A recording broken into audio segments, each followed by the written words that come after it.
What's up, daddies? Welcome to 284th episode of Dunn and Drew with a hint of Jack. I'm Drew, here with Eric and Jack, and we have quite an episode for you today. It's been a couple weeks since we've come to you, and tonight, we come to you with some NBA playoff takes, or at least 2/3 of us do. And we have some 2/3. They can probably figure it out. Okay. We have NBA trivia with Patreon members. So if you remember our fantasy draft or our fantasy league trivia games that lasted quite a while, we had people call in that are from our Patreon and they have to answer a trivia question. And in this I guess next month, they'll be answering NBA trivia questions, and we will take a winner from each week, and we'll take 4 of them over the course of a month, and they will all compete in a Jeopardy-style trivia match, and the winner, this will be like in a month and a week, the winner will be able to pick out an NBA jersey of their choosing on Patreon. It's either going to be on, my Xbox just randomly turns on. It's very weird. It's only when I'm home. It's like, is Walter playing it? The winner of the Jeopardy game will be able to pick out NBA jersey of their choice, and that's either going to be on NBAshop.com or DHgate. Yeah, or DHgate, depending on the Patreon funds that we're. Do you still have that Luca one? Yeah, nice. I Somewhere remember that one back in our townhome days. Yeah. So that's what's in store. Oh, I went to Taylor Swift concert. Going to talk about that. I'm going to try to put it into football terms for you guys. And the NFL draft is like, what is it, 2 weeks away now? Next Thursday. No way. It's in 10 days. Yeah. Whoa. Okay, so we have to do, we have a lot of drafts to do by then. Are we going to get to... Probably not, but I didn't think maybe. But we can grind. We'll see how today's episode goes. But we're going to do some 2017 NFL draft recall, see how good we are at that. It was a very popular draft for a variety of reasons. And then Jack, we haven't confirmed it, but he was given the homework assignment to watch Jurassic Park for the first time ever. And I know Jack's movie reviews are one of the popular segments on the pod. And I hope you're looking forward to his Jurassic Park recap.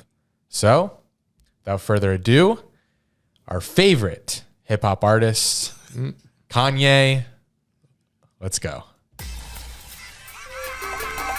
Shit won't grow up, I'm a grown-ass kid. Swear I should be locked up for stupid that I did, but I'm a champion, so I turn tragedy to triumph. Make music that's fire, get my soul through the wire.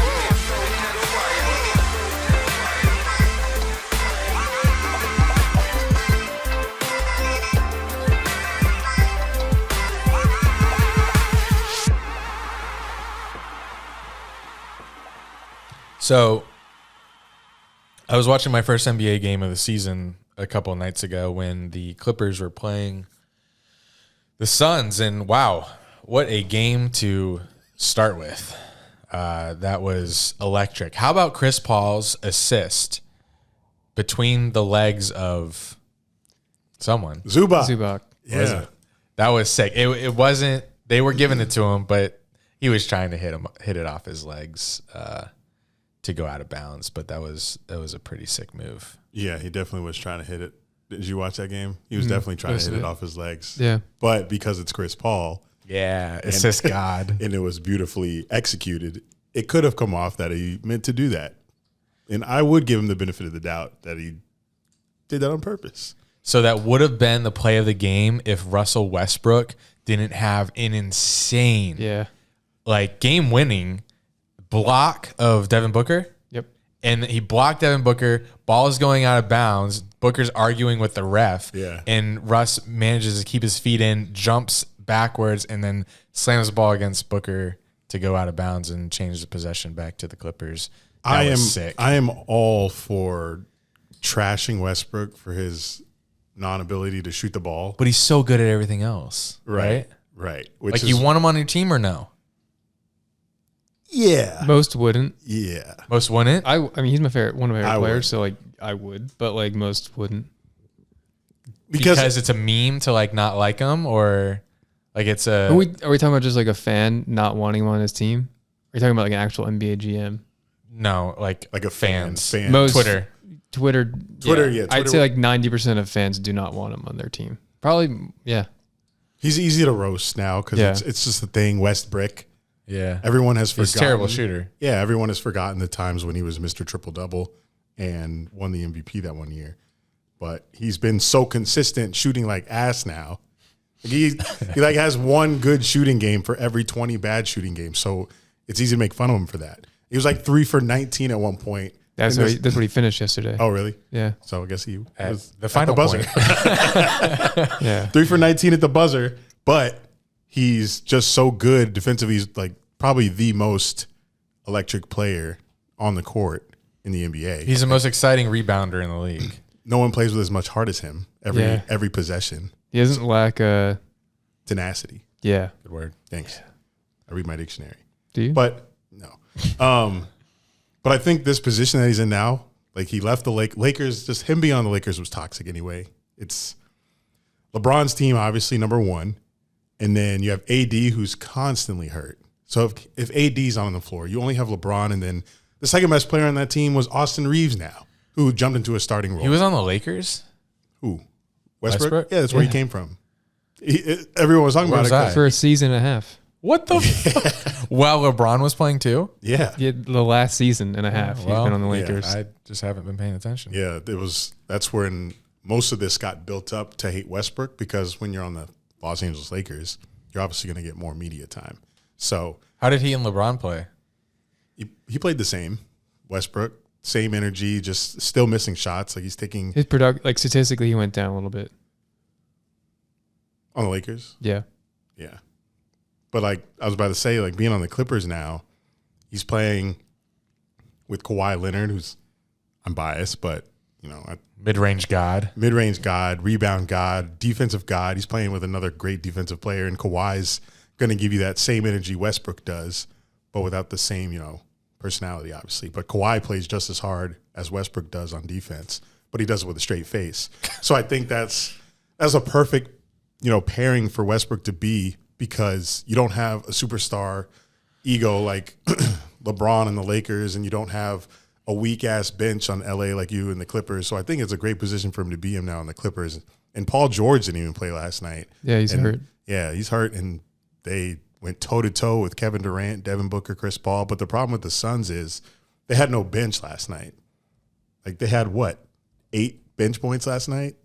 All of it was KD, Devin Booker, Chris Paul, and Ayton taking 20-foot jumpers. You're 7 foot, get in the paint. He was making some, but still. But Clippers, man, that's a good team. Am I going to call them to go the finals? That's a little tough. But Is this 3 versus 4 or 4 versus 5? 5 versus 4 5. 5 versus 4, yeah. But that's a great matchup.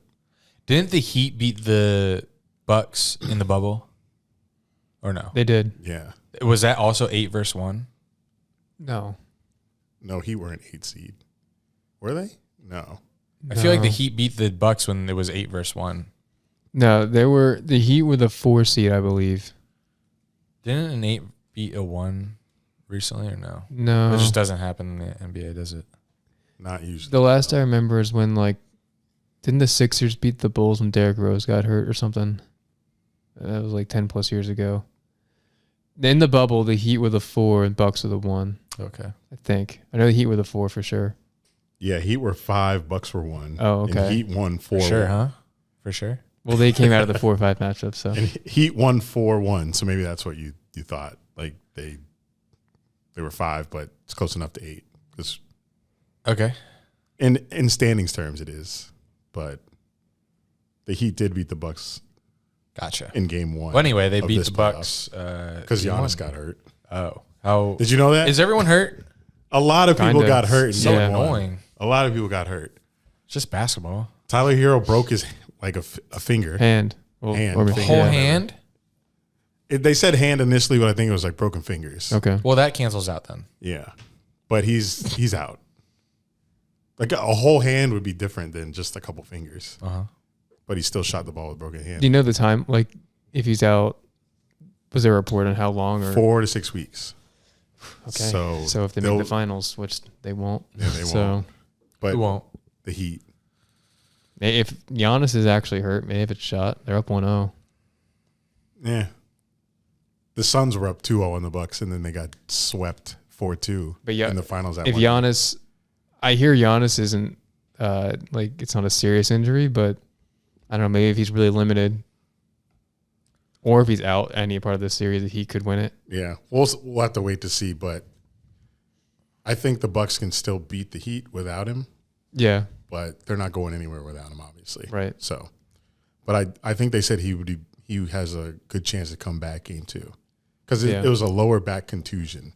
I didn't see what play he got hurt on, but He looked bad. I think it was like a charge he took. No, he I think he went up for like a rebound and just kind of like fell. I saw a post on Instagram today. Should the NBA get rid of charging fouls? Did you saw I that? saw that too because it had Ja and Giannis in it with the images, Okay. which is why I assumed he got hurt on the charging call. Oh. I thought that's why they brought up the question because 2 players got hurt from charging calls.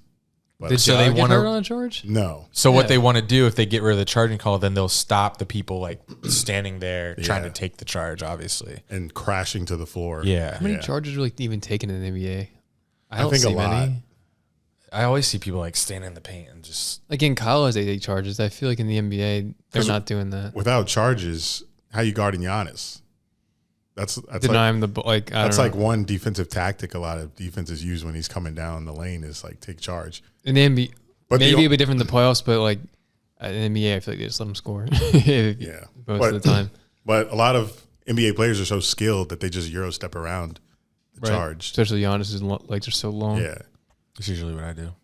yeah, Right. you're nice like that.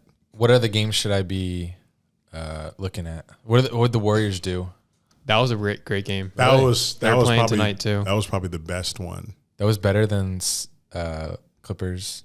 Yeah, I Whatever. think so. I didn't think watch so. though. I literally only saw the last 2 minutes of this game, but it was a great finish. But yeah, it was. I think it was a 3-point. It was like 126. Who'd they play? 123. The Kings. Kings, which is interesting.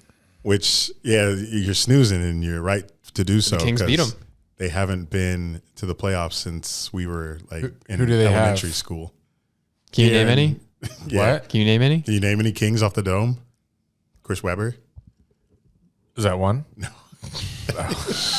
sound like 2000. Yeah.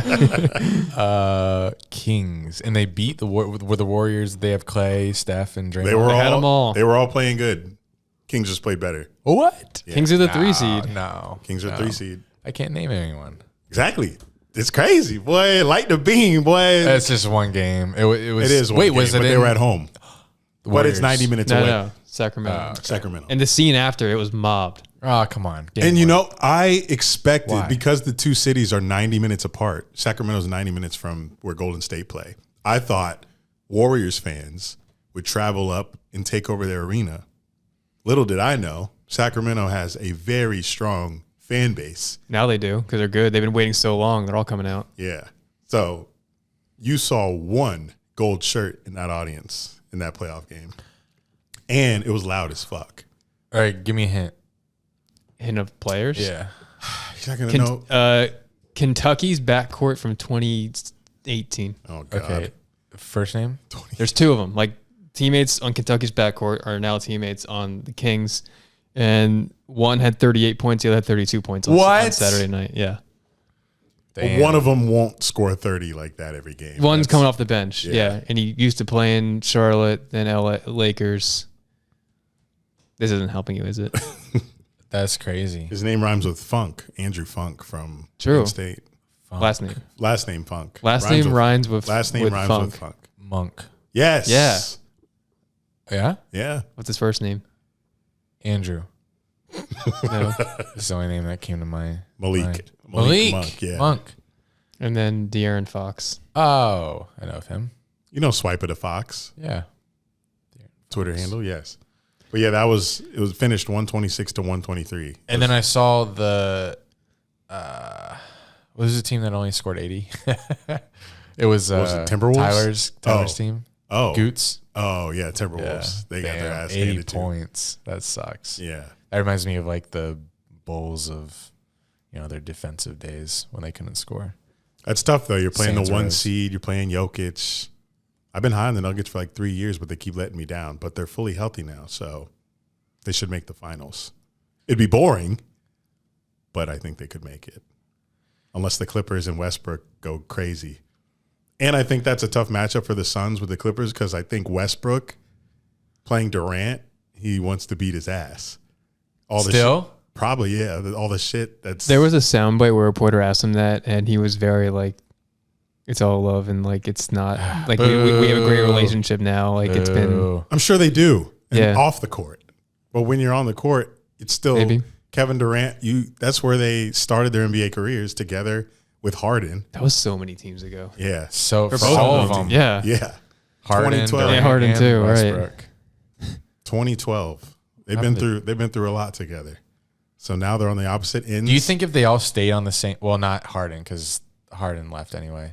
I think Harden Right. was going to leave because he got a huge contract from the Rockets. Do you think if Durant and Westbrook stayed, they would have eventually won? It's hard Yeah, to tell. I think they would I have. think they could have, yeah. Even with the Warriors. They were when the Warriors. That was the year they won 73 games. The Thunder were up 3-1 in the Yeah. Western Conference Finals, and they blew it Yeah. before the Warriors blew that in the finals to Which LeBron. is wild. Yeah. Back-to-back 3-1. But yes, outside of Suns Clippers, which is crazy series, like Kawhi, Paul George if he comes back, Westbrook playing KD, who's with Chris Paul, who we're dying to see get a ring, maybe. Yeah, that matchup is full of Booker. names. Yeah, Full of names. it is. And the announcers kept saying it when they were watching. They were like, this is why we watch. Shit like that. Because it was just like Dunn and Drew top 30 NBA off the dome versus top 30 NBA off the dome. Very true. It was great. And then Kings Warriors, that's going to be a great series. I didn't know what to expect from the Kings, Yeah, but they showed me what to They're expect. fun. Yeah, they are fun. I heard this stat about Steve Kerr. I thought was wild. In his tenure as the Warriors head coach, obviously 4 titles, and this is only year 8 or 9, I think, of him being the head coach. In playoff series, he's a career 22-2. Oh, my God. And the 2 he lost are finals. He lost the Raptors and the Cavs. Wait, his playoff career? As a head coach, he's 22 Oh, wins and 2 losses. series wins. Series wins, Okay. yes. But the only 2 series he's lost have been in the finals. So every time he makes the playoffs with the Warriors, which is almost every year, Go to the Yeah. finals. they win the finals or go to it. Yeah. They win or lose. And they've been tested so far already. Yeah. Wait, they've gone to the finals every single year of him coaching? No, every time he's been to the playoffs, they've went to the finals. They missed the playoffs. They missed the playoffs the bubble year because everyone got hurt. Clay was out, Curry was out God. for a while. And then the following year, And they're 6th seed, though. right, That'll be interesting. yeah, they lost that play-in game to LeBron. Mhm. I think that 2021, but then they won it last year. And then last year they just win it Yeah, again. right. It's like, hey, we're back against the Celtics, Yeah, which Celtics are interesting. they are. They're Good fucking they're transition. they're a good team, but I just don't know what to think of them until they actually do win it all. Mm-hmm. I know they're good, but it's like they beat the fuck out of the Hawks in game 1. But Yeah, they're up 30 at half, I think. like Jason Tatum played like MVP level all year, but I need to see them make it to the finals and then win it to like take them seriously. But it's gonna be tough because these West teams aren't playing. We didn't even talk They about the Lakers Grizzlies game. Any comments? I didn't watch this. I left that game in the third quarter. I forgot where I went. You were there. You left it? You were there? I was watching. Yeah, I was in Memphis Bullet, boy. No, I watched up to the third quarter and I left, so I didn't get to see the end. But I just followed on Twitter. I saw that Jaw was hurt, Yeah, you got hurt with like 4 or 5 minutes left. which made sense because I saw the score first, and I'm like, how the fuck are the Lakers blowing these guys out right now? And then I saw Jaw was hurt, and I was like, okay, maybe that's why. Then I looked at the play-by-play, and saw that Austin Reeves pretty much closed the game out. He's him. Mm-hmm. He is him. He is. So he yelled that after the game. He said, I'm him. I'm say it like that. There you go. I'm him. I'm him. Lakers, I don't know. I saw when AD got hurt before the half, I was like, here we go again. Yeah, it's so annoying. And he said, I can't move my arm. Yeah, And he let so read his annoying. lips. I have never seen somebody get hurt and come back this many he's times. Like, stay out if you're going to be hurt. Just be hurt. He keeps Tyler teasing. McWilliams. Did you post it? No. All right, guess. He said, I'm calling right at 8. But Hey, good timing. We're talking about your loss to the Kings. oh, yikes. I mean, that was expected.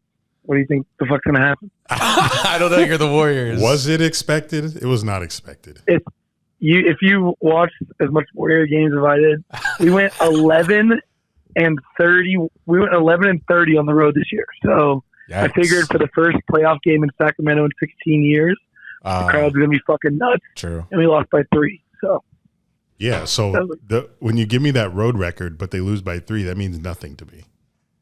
They were in the Why? game the whole time. What does the road record have to do with it? I know that's because it's playoffs. So normally in that type of game, we would have lost by 20 during the regular season. So 3-point loss, last second loss. I expect us to come out tonight and butt fuck them. Okay. Mm. I like to hear that. That's crazy. How about you celebrated your birthday the other day? Happy birthday Happy to birthday. Blackie He's partying Blackerson. tonight. Well, yeah, I had my birthday party night because I worked on my birthday. So. Oh, I thought your birthday party was the A's game, Kind of, yeah. Jeez. Well, which you guys got absolutely waxed. yeah. I lost my voice. We were at the top bleachers screaming, "Fuck you, cunt, horse, fuck, fuck." As loud as I could. How much are Is A's nosebleed tickets? I think after everything is like $17. Nice. $17. Was there really only like your group there? Because when you showed the crowd, there was literally no one in the crowd.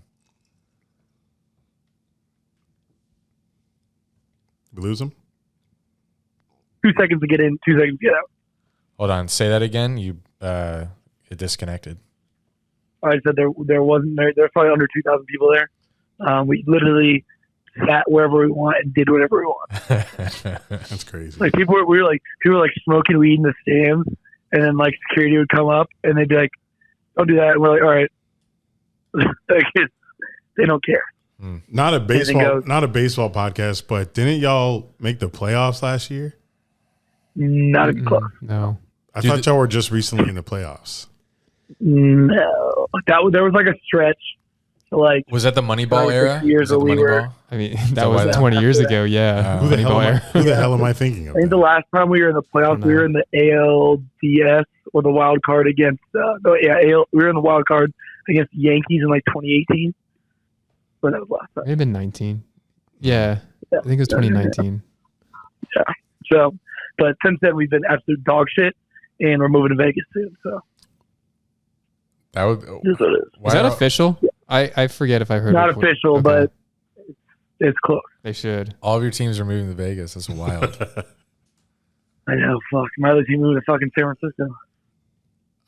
So we have a trivia question for you. I Ah, guess that's why sure. you called in. Yeah.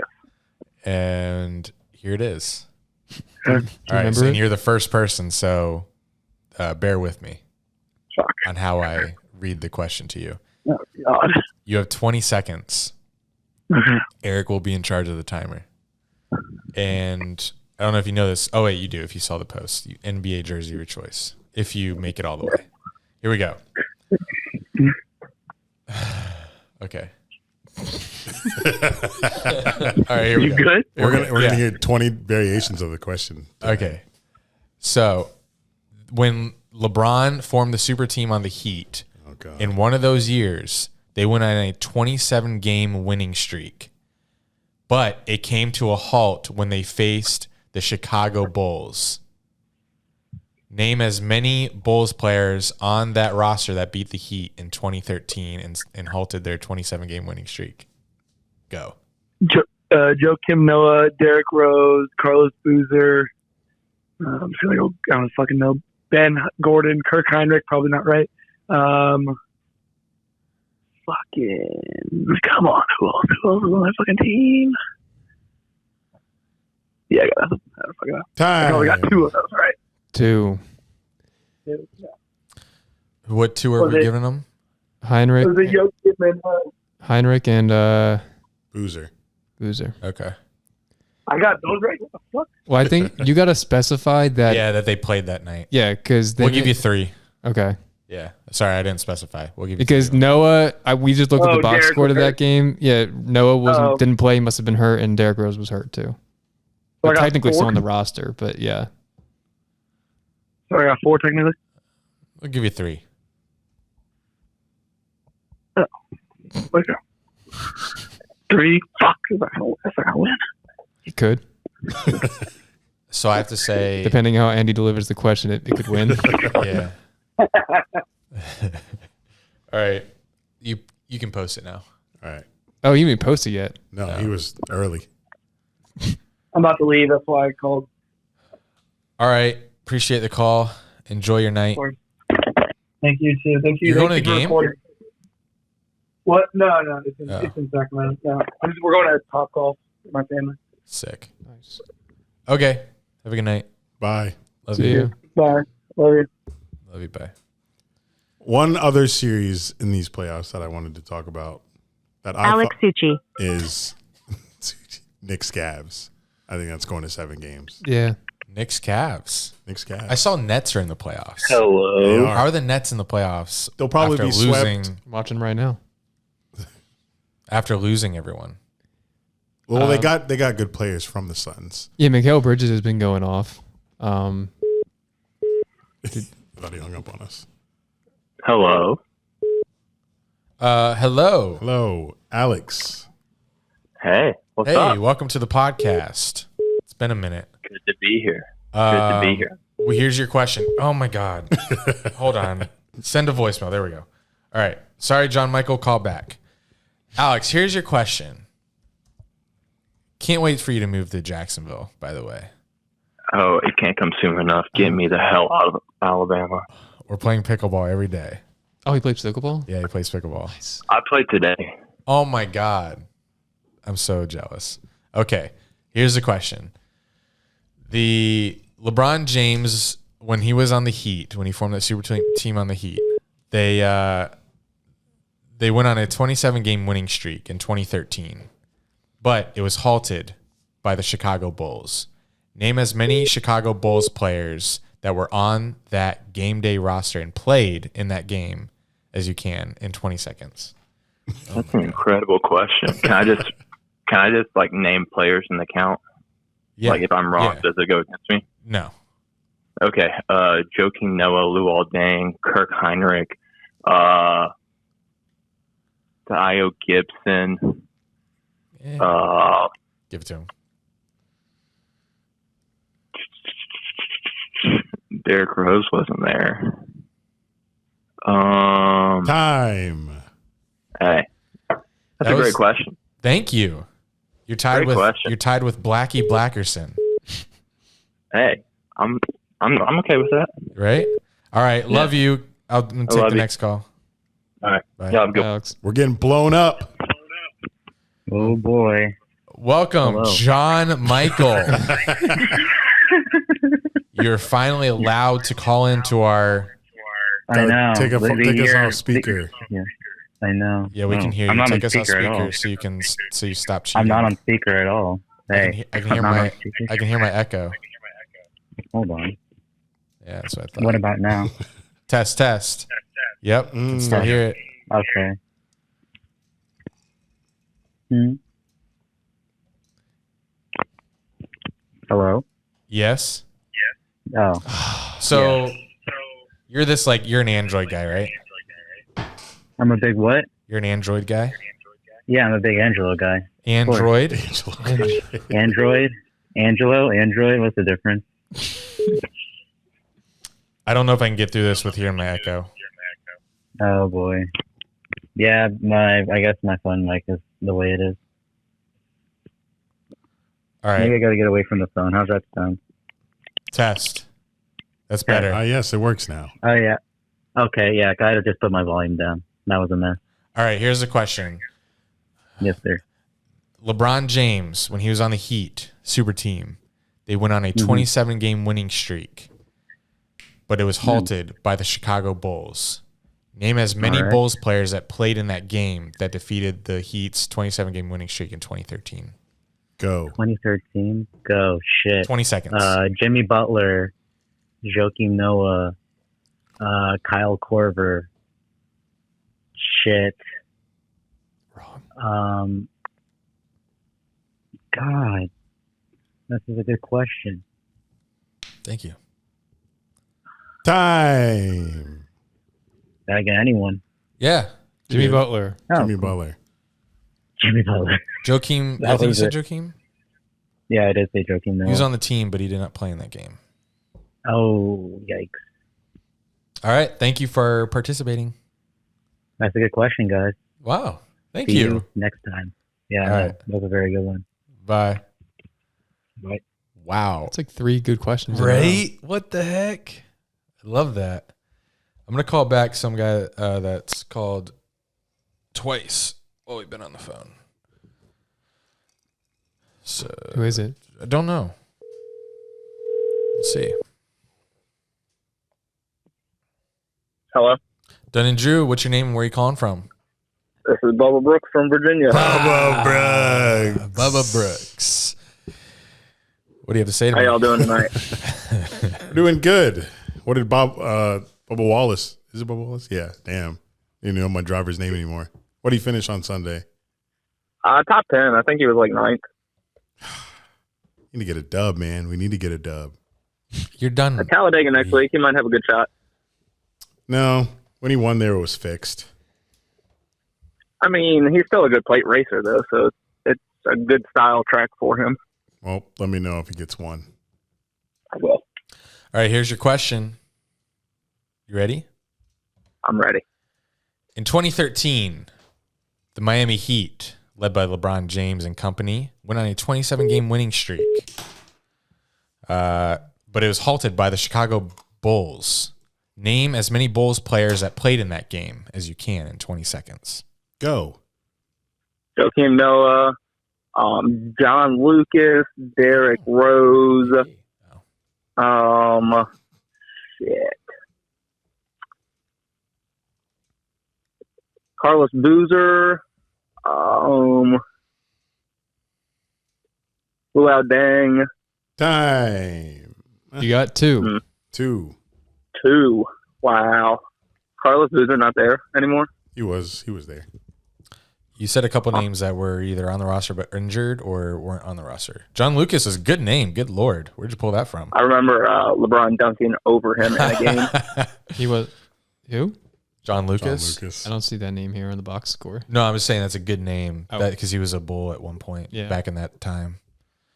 I'm pretty sure that was like a Sunday ABC game, too. Like, that's how I remember it. Sounds about right. I'm kind of disappointed, though. I'm a Heat fan. We played the Bulls a ton. Yeah, you did. It's all good. It was a long time ago. All right. This is got to call him back. All right. Thanks for the call, Bubba. No problem. Y'all have a good vibe. Thanks. See ya. Bye. All right. This is going to be interesting. Sebastian. Joking. No.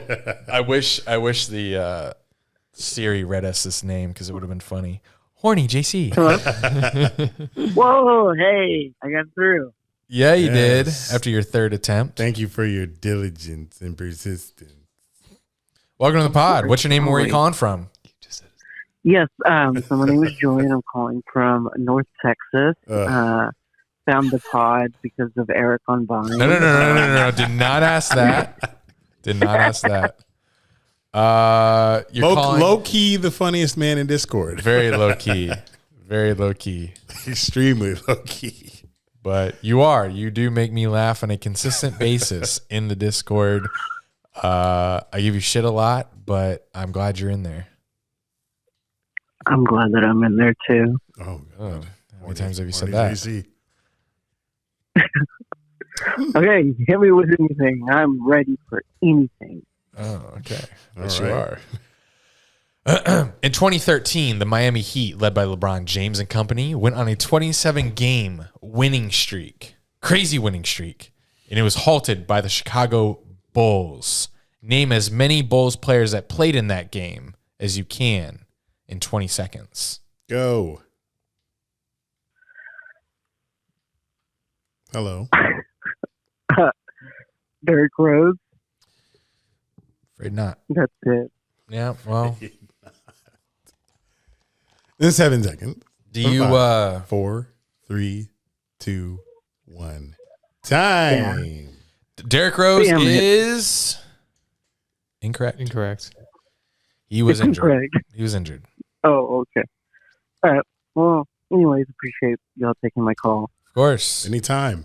Thank you for calling. And then also one last thing. Fuck the Suns. All right. Okay. All right. Bye. See you, JC. He's a Mavericks fan, so Luka and Devin Booker beef that is out there. Okay. That's not okay. Yeah.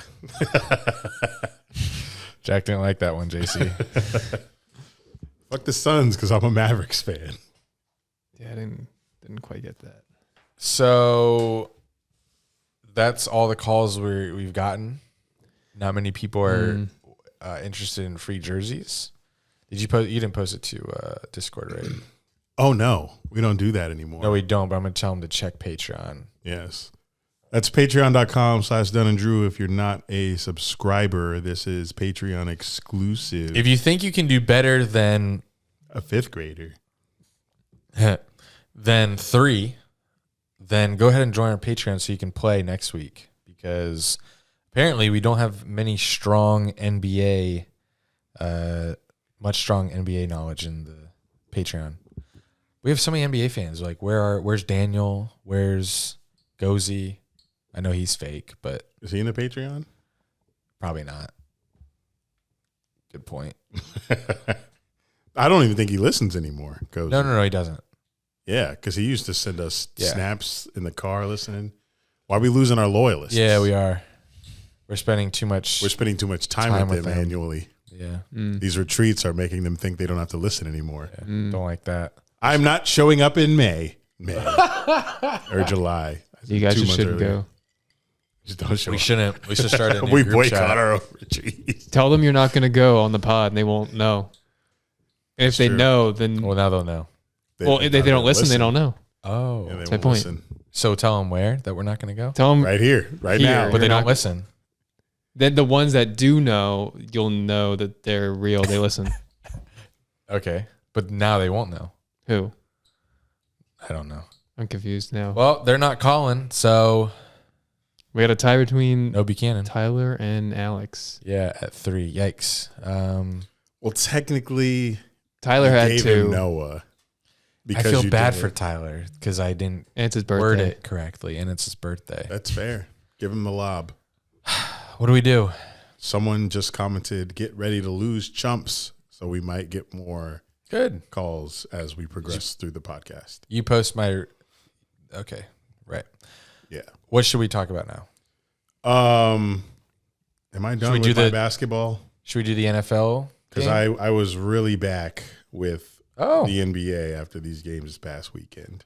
Good for I you. think we talked about. My interest in the league has been rekindled. It's Wow, that's good. think But like it doesn't matter until now. Yes, So I'm not watching in November. I'm not a fan Or of January, the February, 82 March. game season anymore. I would like them to dial it back to 50, 60 again. But I know that's never going to happen because of revenue. And we're greedy in this country. Greedy league. But 80 games is just it's too much. A season that starts in October. We're just now in the playoffs. It's April. My life with the whole NFL season, boy, I Yeah. went through hell and heaven before the NBA reached the playoffs. So it's just long. And then My attention span is like, okay, All-Star break. Playoffs not for 2 more months. I don't care. I didn't even watch the play-in game. So that's the only reason. same. But these games were good. They were very good. So I know I was complaining before the playoffs came that 7-game series were kind of too long. But now that we're here, I'm like, yeah, give me 7 games. Really? Yeah, because I think this should be 5. they're going to be good. But yeah, it's long. But When did it switch to 7? Do you guys remember that? Or was that like okay? I feel like I've always Hunter. As long as I've been a fan, this is always interesting. Dunn and Drew, what's your name and where are you calling from?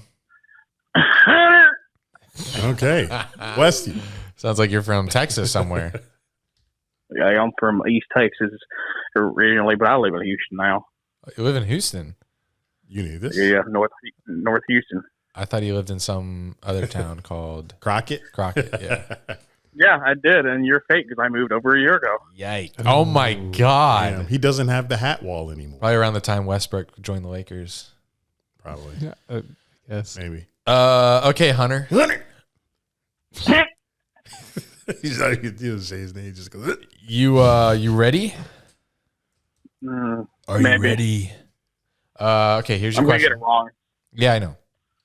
That's your shtick on these trivia games. You're right. I got to stick to it. Yeah. Okay, here's a question. In 2013, the Miami Heat went on a 27-game winning streak with LeBron James and company, but it was halted by the Chicago Bulls. Name as many players on that Bulls roster that played that night that beat the Heat. Derrick Rose, Luol Deng, what's the ugly ass dude? Robin Lopez, maybe? I don't know if he was there or not. I doubt it. Noah, I can't think of his name. Joakim Noah, I can't think of it. Noah, white dude, tall white dude. Paul Gasol. Time. Damn. Did I get like any right? I know I got deep. You did? You got one.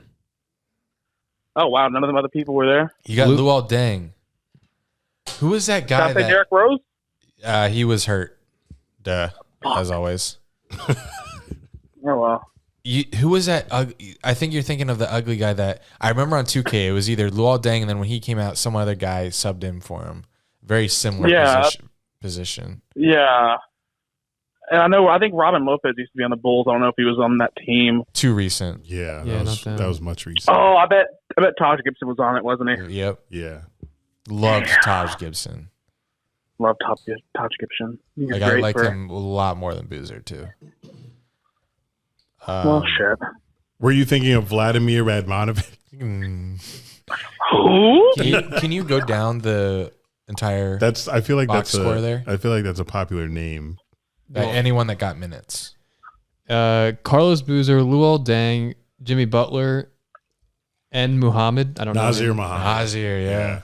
Henrik. Damn, I totally. Heinrich. I forgot. Jimmy Butler was started off on the Bulls. I totally forgot that. Taj Gibson, Malcolm Thomas, Nate Robinson, Marquise Teague, and M. Thomas and a D. Cook. I don't know. Scrubs. But yeah. All right, I'm gonna take this next call. Appreciate thank you for calling. All right, I love y'all. Enjoy Houston. Enjoy the draft. This is Dunn and Drew. What's your name and where are you calling from?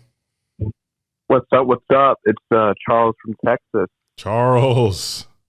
What's good? Wait, is this Swift? Yeah. You are so real. That's wild. Wow. Because everybody calls him Charles. I only know Discord names. They have different. Yeah. names on the Because I changed my name once I joined. Yeah. I wasn't expecting this voice. Yeah, I know. He's black. Oh, okay. Charles. Okay, Swift. Yeah.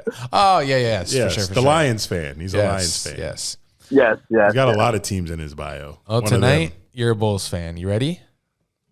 All right. In 2013, the Miami Heat, led by LeBron James, they were on a 27-game winning streak until it was halted by the Chicago Bulls. Name as many players that played that night for the Chicago Bulls as you can. Go. You have 20 seconds. All right. Derrick Rose, DJ Augustine, Carlos Boozer, Jimmy Butler, Luol Deng, Kirk Heinrich. Yes! And then who? What? Joakim Noah. Oh, okay. Do you have any good more? enough. You have 2 seconds. Time. You are in the lead, Charles. Let's go. Wow. Thank you for breaking the tie we had at 3. You know your NBA, huh? Yeah, NBA is my thing. Oh. Basketball, anything. Okay. Yeah, he's a Clippers boy. I mean, Yep. fan. Boy. Appreciate it, y'all. Yes. Yeah, we'll let appreciate you it. know if you won. If you did, listen All right. to the pod. If you did win, message us and remind us. Sounds good. All right. Bye. Okay. Bye. He was the commenter that said get ready to lose chumps. And he won. He won. But we do have an NBA fan that I may have mentioned earlier that called while we were on the phone with Swift, and we'll see if he has what it takes to overtake him. What's your name and where are you calling from? Where are you answering from? This is Daniel from Iowa. Oh. Yes. Andy sent the bat signal for you. Yes, that was a quick decline right there on the call, but I appreciate you calling back. Okay. Here we go. We're right. counting on you. Oh, okay. Why? Okay. I don't know. Why are I we? don't know why. We actually just got our winner, so it's okay. Okay, here it is. Just don't get 4, because then we're fucked. You have to get more or less than 4. Okay, here it is. Okay. In 2013, the Miami Heat went on a crazy 27-game winning streak led by LeBron James and company, but it was halted by the Chicago Bulls. Name as many players on the Bulls roster that played that night in 20 seconds. Go. Oh, God. D. Rose, Joakim Noah, Kyle Korver, maybe. 10 seconds. Holy shit. I don't know the Bulls. 5 seconds. I'm offended. I give up. Time. 0. 0. Nice. Good names, but 0. Yeah, we had Heinrich, Nate Robinson, Luol Deng, Taj Gibson, Carlos Boozer, Nazir Muhammad, but the players you named were injured. Oh, nice. Right? Great. So we did that versus the Heat, which was at engines are running, engines are purring. And we did that without Noah, without Rose, without whoever else you named. You should have broke Ray Korver? Allen's leg. Korver. Yeah, actually, he wasn't even on the team. Yeah, I figured. No, that's crazy though. Like you named the names, and I guess I don't know. I just had my ears fucked up. You know Bill Simmons? Yeah. He called it the best regular season game in NBA history. Fuck, that's how I should have led the question. Considered the best. Damn it. Anyway, go watch highlights. It's pretty fascinating. Yeah, I might have to because I don't honestly remember that game at all. I'll have to check that out. Hardwood classics, some would say. I guess I'm a fake NBA fan. Shit. Yeah. Got to brush up on my history. Yeah. Go Clippers. Hey, chill. I'm skipping the pod when you talk about that. Hey, your boy Swift just called before you. Oh, what are you? No, we're not boys right now, but Clippers fan. Oh, okay, Clippers fan. Clippers fan. Who is? I've been Who's he watching. a fan of? They might. The Suns. Daniel. So they might Suns, sweep yeah. us. They're not gonna. They're not gonna. They're not gonna sweep. They're not gonna. But they sweep. might. Hey, what are your thoughts on Ayton? Chichana. Yeah, I was gonna say. I don't know if I'm allowed to say it. Honestly, he's legitimately 7 foot tall for nothing. That's about all I got. But he grew up in Arizona his whole life. Don't you want to keep him around? It's like a storybook. Fuck no. He can get out. We just need somebody who can rebound. At least try. It's just frustrating. He's a number 1 pick, max guy now, and you just don't give a shit. Try, please. Yeah, you should be getting more than 8 rebounds at 7 foot, playing 33 minutes in a playoff game. Man got out rebounded by Chris Paul. What are we doing? Jeez. All right, Dan. We're gonna take this next call. Appreciate you calling in. Thank you. Enjoy game 2. Yes, I appreciate y'all. Yeah, I'll try. I appreciate it though. Love you. Bye. Bye. I said love you. Chris Paul, 3 more rebounds in him. Thanks for calling, Dunn and Drew. What's your name? We're calling from. What's up, boys? This is Diegelberg from Columbus, no longer Toledo. Diegelberg. I love when we have these like story arcs with our callers. He's no longer from. have to. What made you go to Columbus? A job, and I guess not being in Toledo. Yes, I haven't heard anything great about Toledo. It is home of meth. Yeah. Yes. That's correct. Got that right. All right, Diegelberg. Are you a big NBA fan? Yeah, I definitely watch this time of year. That's about all the research I did, was I watched this weekend. Well, hopefully you watched the regular season in 2013. How old are you? I'm 24. Oh, not bad. Okay, here it is. Not bad. My type. Relax. He was probably old enough to recall this. We'll see. Considered by many the greatest NBA regular season game of all time. By many, is that 2? 1. In 2013, the Miami Heat, led by LeBron James, went on a 27-game winning streak until it was halted by the Chicago Bulls. Name as many players that were playing that night for the Bulls that beat the Heat. 20 seconds. Derrick Rose, Luol Deng, Joakim Noah. They would know. Fuck. Who's a big dude? The biggest. Time. That's blank. You were thinking of Nazir Muhammad, weren't you? No. Never. Okay, you got one. Which was? Luol Deng. Noah? Noah was injured. Rose was injured. Wow. Okay.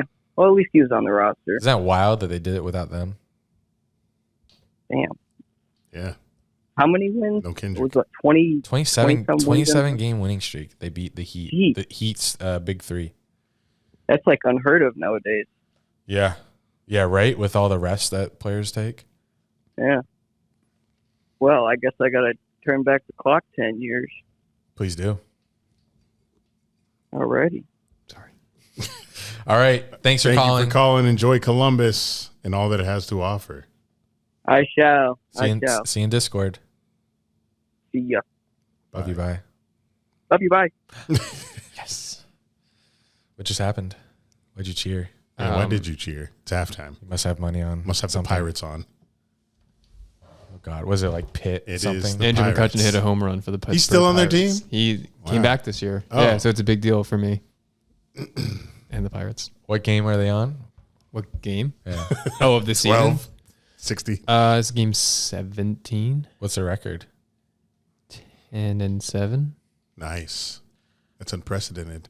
Yeah, so like this is a lot better than I expected. Since I gloated, I think it was at 10-7. Top Golf last week about the Rays being 13-0. They've lost 2 games, at least. So, I'm sorry. Those Blue Jays are nice. yeah, that's what did it. Yeah. Blue Jays.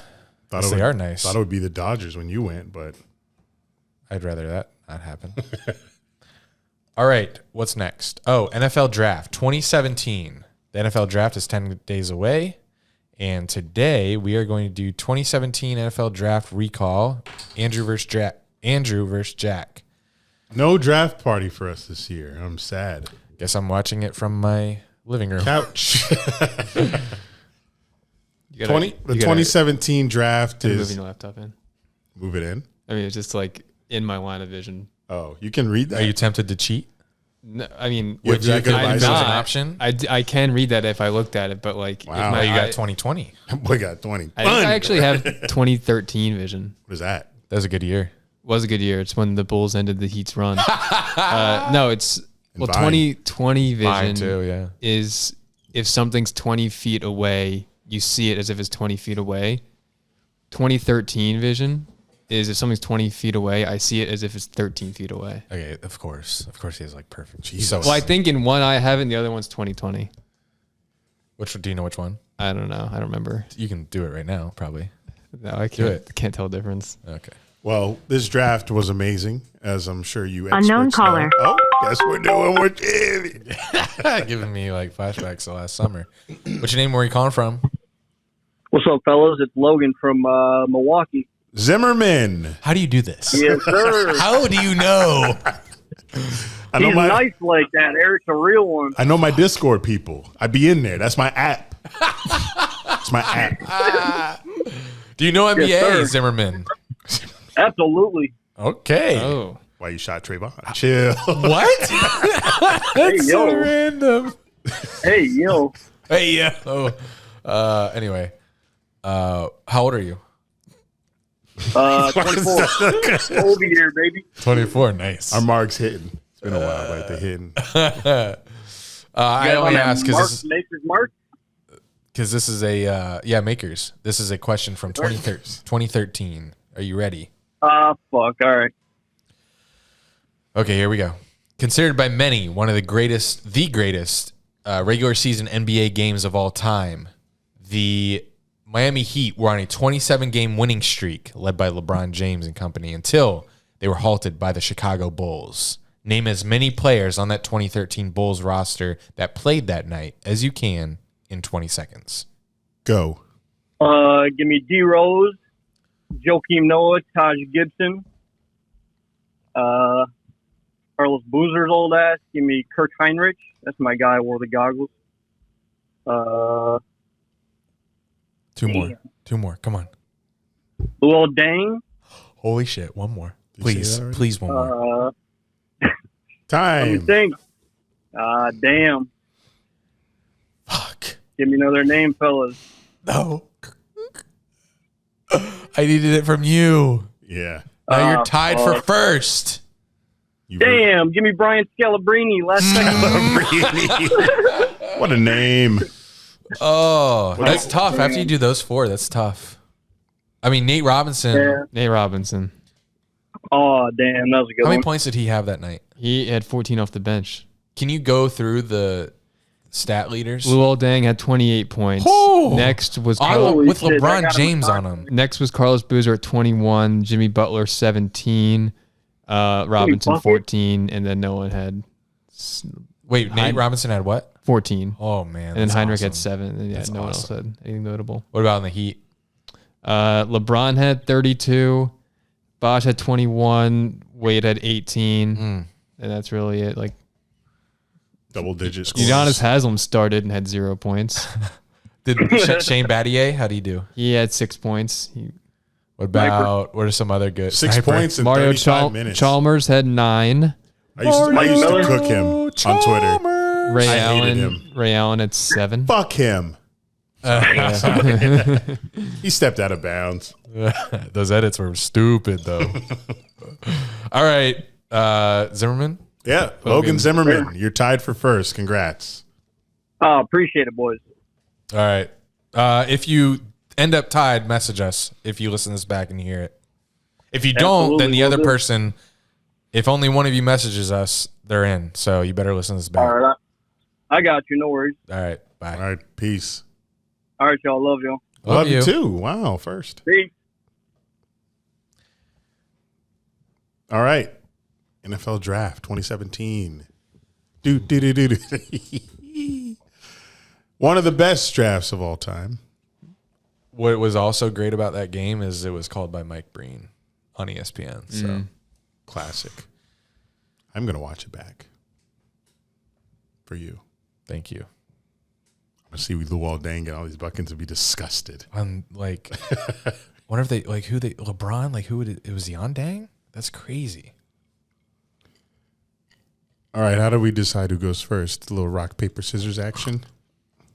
Rock. I always lose this. Rock, paper, scissors, shoot. Rock, paper, scissors, shoot. Let's fucking Yes, go. Andy with the paper beats rock. Don't know how you throw rock at paper. It's breaking. Okay, I'm ready. All right. Pick number 1. Yes. 2017 draft, pick number 1, Browns defensive end.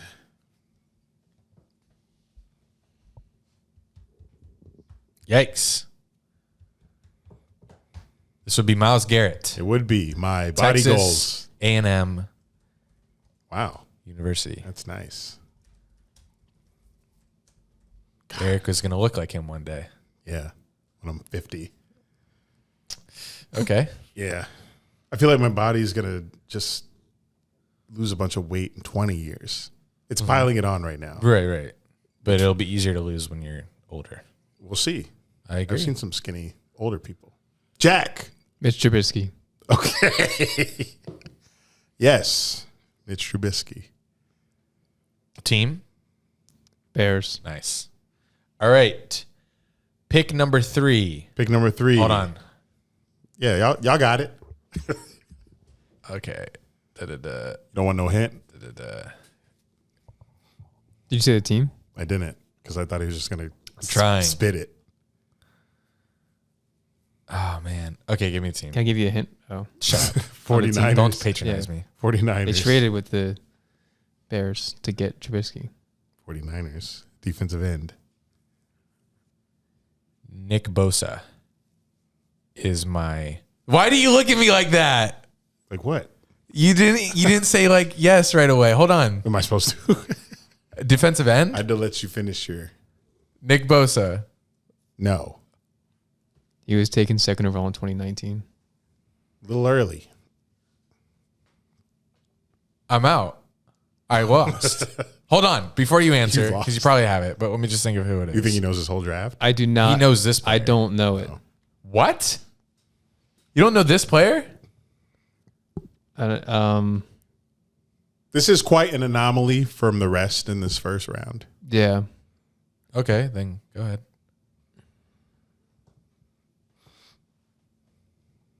Damn. Interesting. Defensive end. I mean, I have a name on my mind right now. Solomon Thomas. Damn it. Yes. Okay. Solomon Thomas. Yeah. Stanford. That's the name that was on my mind. And then Jack gets pick 4, Jacksonville running back. You don't have to say the position. What do you mean? That's what we do. We've always done that. Well, he said it too soon. Like, see if Jack knew it before all that. You don't know it. Leonard Fournette. James Robinson?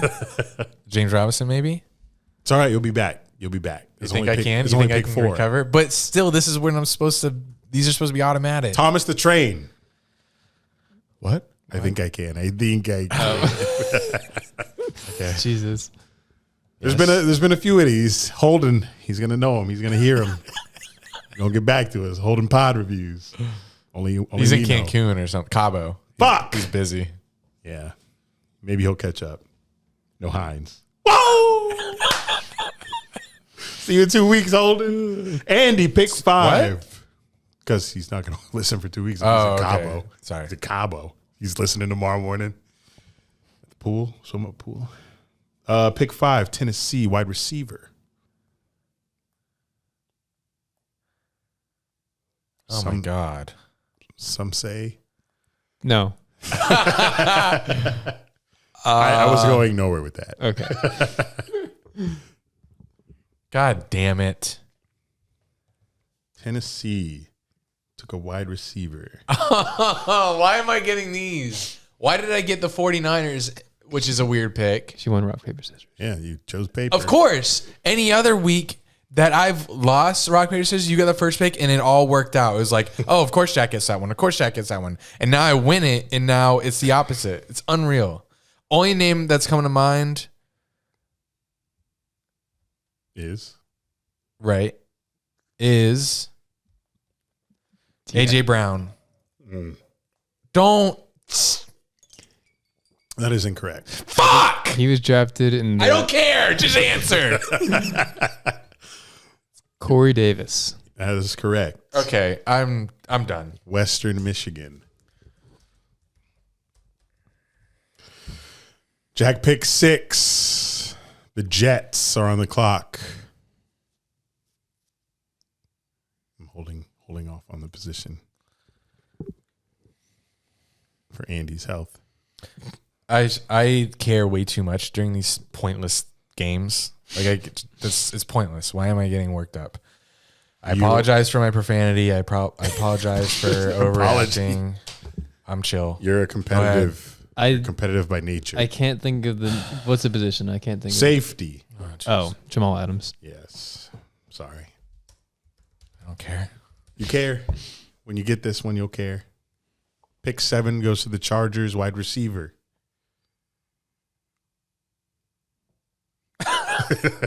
We'll go Mike Williams. Correct. Jack, pick 8. Carolina Panthers running back. Kill yourself. This should have been a Jags pick. Stupid fucks. Christian McCaffrey. Yep. That's 2 Stanford players, top 10. Interesting. Right? You said Solomon Thomas went to Stanford? That is correct. Now they are washed. Pick 9, Cincinnati Bengals wide receiver. Almost said his name. What the heck? Bengals wide receiver. Big 9.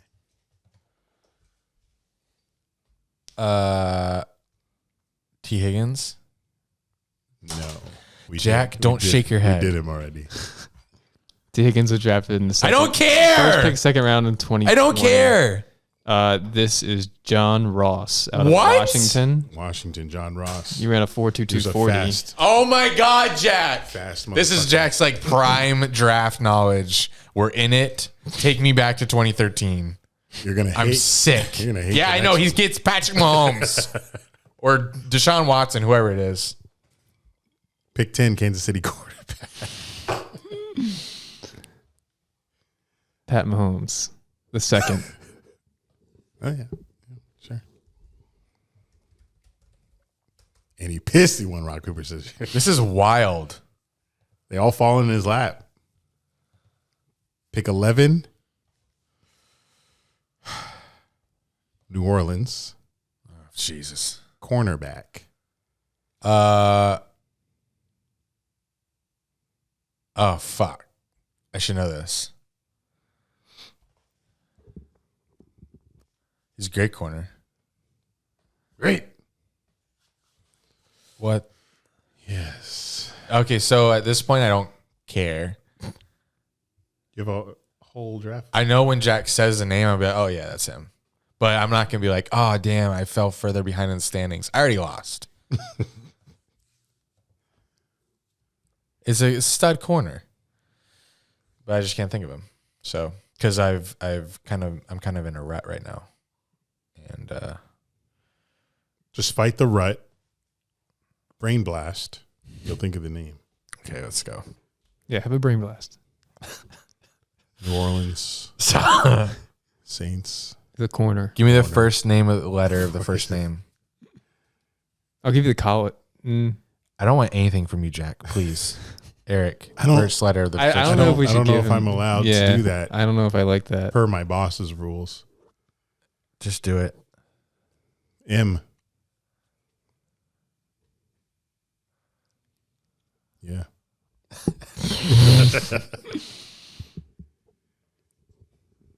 Saints. Oh. That has nothing to do with your hint. But I'm going to guess Marcus Lattimore. It's not correct. That's incorrect. What? His name is Marshawn Lattimore. That Are rut, you boy. thinking of Marcus Williams from the Minneapolis? No. Oh, that rut I was smacking his thinking ass. of Lattimore. But I just said the wrong first name. You did. The rut. Rut got to you. Do you want to split it? Nope. Okay, I'll get it then. No, I want the whole point. I said Lattimore. Who cares? You said Marcus. Just pretend I said Lattimore. I mean, we've said wrong first or last names previously, and we've given it to him. Okay, I'm gonna write Marcus Lattimore though. It's like top 100. Jack, pick 12. Texans quarterback. I don't, this is wild. Wait, I should have done the math and known that I didn't want the first. And then purposely lose job position. Yeah. It's like, oh, I should have purposely lost. Deshaun Watson. This is okay, guys. You know, if you're listening, that obviously this has been slanted Jack's way. So whatever. I don't Okay. care. There's no more obvious ones, Great. That helps. I believe. Except for let's see if this falls to Jack. Score update. If we're counting Marcus Lattimore, We the are. score is Andy has 3. I have Oh God, he has a count. 9. Oh my gosh, what? 9. Yeah, we just had 12 picks. Yeah. Yikes. You know how? We'll see what happens when we get there. Pick 13, Arizona Cardinals linebacker. I didn't even know this player was drafted by this team.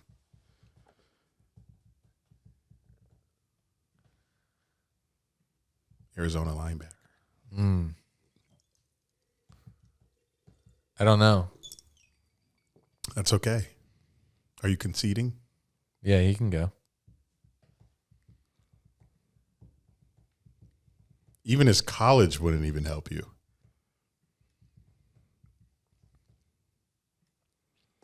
Maybe. Cardinals.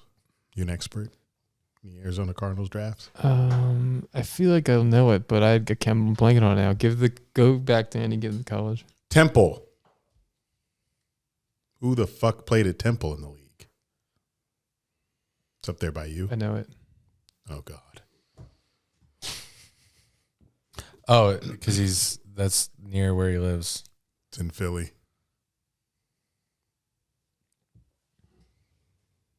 Is this a pass rushing linebacker or just a standard linebacker? He's pass rushing now. Thank you. This would be oh God. God damn it. 10. No. 9. No. I know who it is. I just have to give me a second. When? No. 5. Hassan 4. Reddick. Yes. Yep. Woo. Oh God. Stud from Temple. Bro, I would be sick to my stomach if I was a Cardinals fan and didn't. How do they have that talent and they didn't use it right? And the Panthers didn't. With the Panthers and then the Eagles. That's crazy. We got a new patron while recording. Who is it? Shout him out. Shout out to Stephen Brown. Think he's calling in? He could be. He still has an Did you opportunity. promote this anywhere? Maybe. No, I didn't. Pick 14, Jack. Philadelphia Eagles. Your arch nemesis. Automatic. Defensive end. From joking. Philadelphia So they Eagles. could have taken Hassan. Maybe they wanted Hassan Reddick. Hassan Reddick could probably be a Hall of Famer to be if he fell to the Eagles here. But different coaching staff. God damn it, Steph. Are you stumped? I'm blanking on it. I don't know. You can go to Andy. Oh, Andy.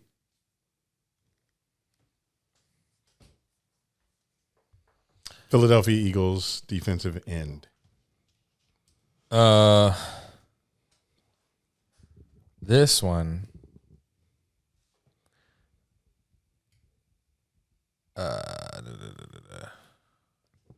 Say his name. I feel like I know. His name is Philadelphia Eagles defensive end. I Pick feel like 14. I feel like he was, and this is fine. That I don't care if I'm giving any hints. Hard 'cause name. I don't care anymore. Tough name. He. I feel like he was free agent this year. No, he would have been a free agent a while ago. I don't know. College? Tennessee. That's not helping. Really? Yeah. I just should know know. it. If it's a name that you don't know, it's not him. He is not him. I'll just say Nigel Bradham. No. I can't think.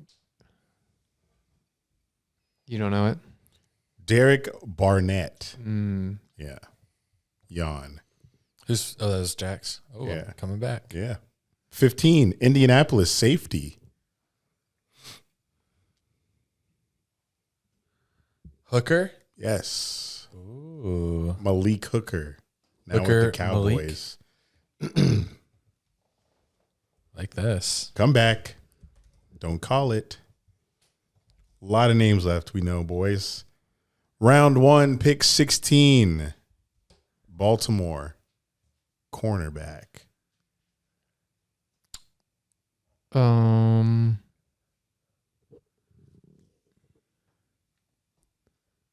Some say Ed Reed. Oh. Just trying to ruffle Andy's feathers. That's a safety. Marlon Humphrey. Yes. Don't shrug. It's okay. Pick 17, Washington, formerly known Red. Defensive end. Well, damn. Oh, man, they have some good pass rushers. Man, they do have a great line. I'm not going to be able to know it or name it right now. But I believe he's also injured when we played them, actually. So Jack can go. I don't know. Giving him. I will know, but I can't say his name. I can't think of it either because I know their defensive line at one point, like last year, had their 2017 first pick, 2018, 19, and 2020 first round pick was their whole defensive line, which was interesting. It's not Chase Young. He's 2020. I'm blanking on his boy. My boy? Oh, Chase Young's boy. Chase Young's boy.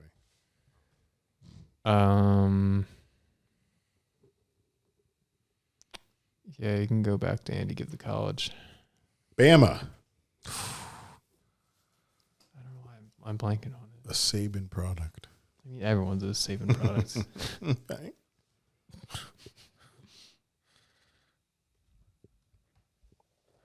Damn. Say it.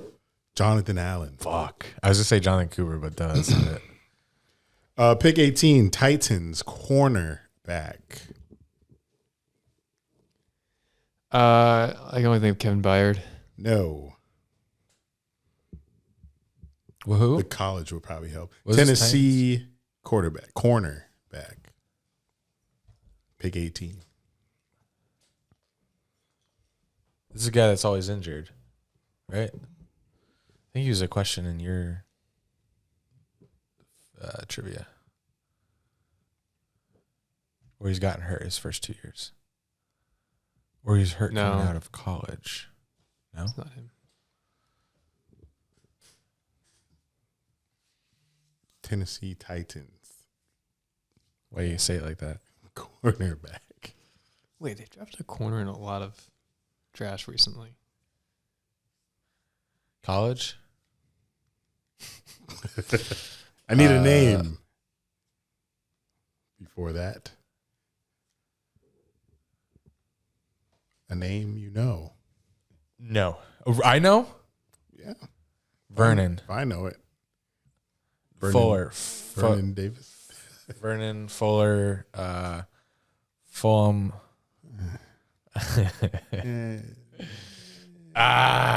Vernon Fulham? Is that? I don't know, Jack. Go ahead. I don't care. USC cornerback. Titans.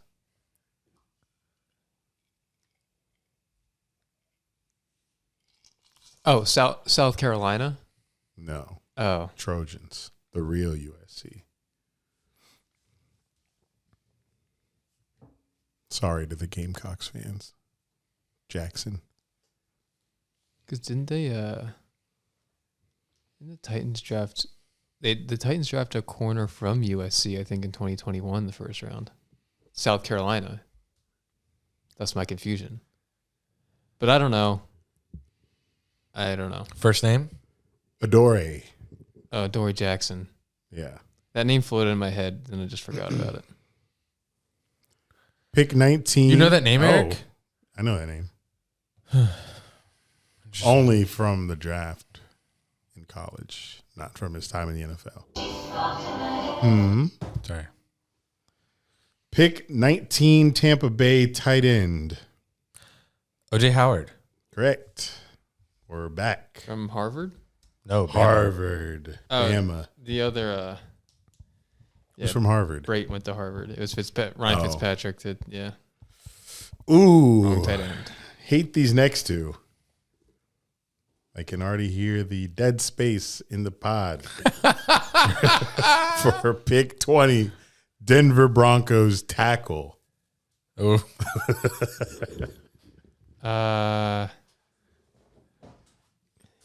Garrett Bowles. What? Is that right? Yeah. What the fuck? Don't ask me how I know that. I really don't know. I am going to ask. Because he did something. He did something this year. I think that's unbelievable. He like tried to. It was like an interception, pick six, and like he tried to he made like an effort at trying to tackle someone, and that's just what I remember. I don't know. Just trying to think of their offensive line. It's pretty good. From Utah. Interesting.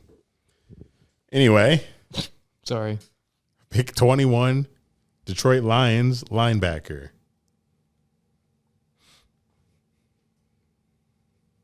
Garrett Bowles. Fuck you. Yeah, no, I don't know. You know a Detroit linebacker from 2017? Pick 21. Does. I ain't gonna doubt you no more. Shit. You know everybody on this bitch. What you taking so long? Can you give the college or Andy? Give the college to Andy. Gators. Wait, Seminoles. Florida State. No. Oh. Gators. Oh, okay. Oh man. I do not know the name. Don't know it. Yeah, I'll just pass. Jared Davis. I don't know his name either. Pick 22, Dolphins outside linebacker. Whose pick is it? Mine. I have the evens.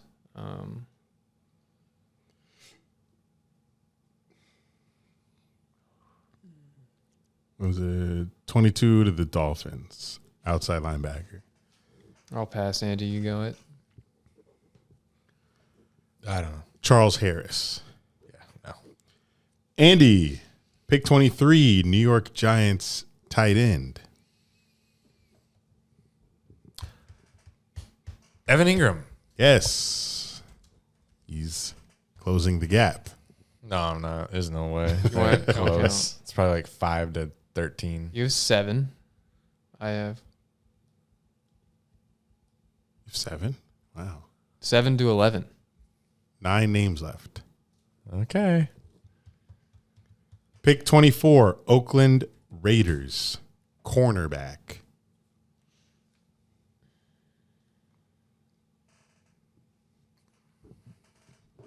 Cornerback Raiders.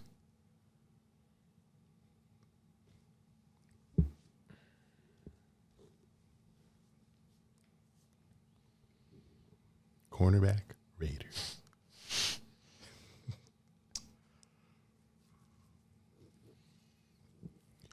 Cornerback Raiders. Trayvon Mullen. No. Thank God. I don't know. He says the name so confidently. You're like, shit. Yeah. Oh, wait. James Allen. No. College? Ohio State. I don't know. Nnamdi Asamoah. No. Garyon Conley. Oh, fuck. Yeah. Oh, I remember that. Shut up. I actually do. Never mind. Yeah, that's what I thought. Well, I have a reason to remember it, but it's Don't wanna too hear it. long to explain. Andy, pick 25 to the Cleveland Browns, the safety from the Browns. Yeah, safety Browns. Yeah? Yeah, he's him. Is him. Timothy.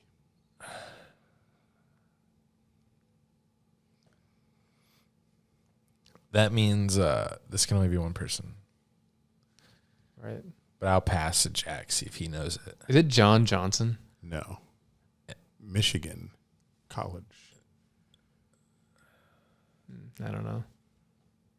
Damn, shocked, boys.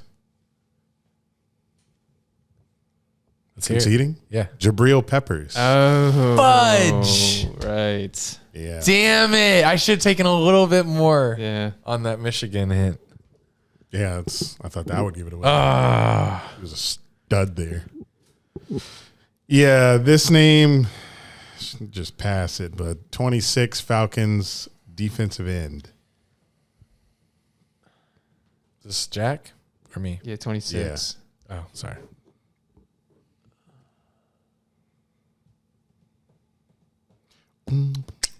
Well, you said we should pass it, so it's a no name, but I feel like I know this, but I don't. I don't think you do. Andy, do you want to guess so we No. can hear the all right, college? UCLA. Yeah, I don't know. Who is it? Takarist. Tack McKinley. Sorry. Tack McKinley. How you gonna say his nickname? That's my boy Tack. Well, this is what he's known by. Okay. Tack McKinley, yes. Pick 27, Buffalo Bills cornerback. Andy. The guy that died? Died. No. No. Is it? Should be his boy. Is it? One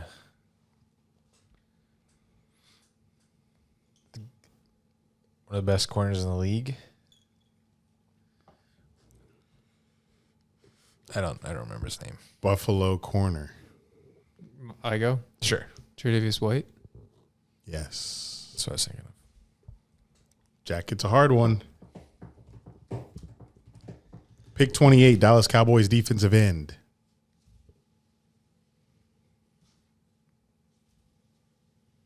It's going to be another Tack McKinley type name.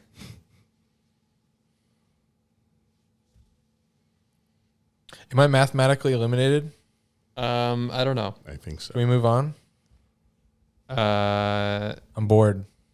Do you know this one? Nope. I want to stop the game you don't entirely. You don't either. Garrett Bowles. I'm confident. Is it? Taco Charlton. Oh, Taco. Yes, I do know that. He signed by the Steelers this past year. Oh. Then it was David Njoku. Whoa, hold on. Say the whoa, teams. whoa. Say the teams. I thought you were giving up. Well, I'd still just want to play along real quick. Browns. Yep, Joku. The Steelers are next, right? This one, I was counting to see if it would fall to Jack, and it did. Steelers pick. Do you want it? Did. Do you want Of it? course did. Steelers pick 30. Give me a position. Linebacker. Oh, this would be. Damn, how many times did they take a linebacker? Is this Shazier?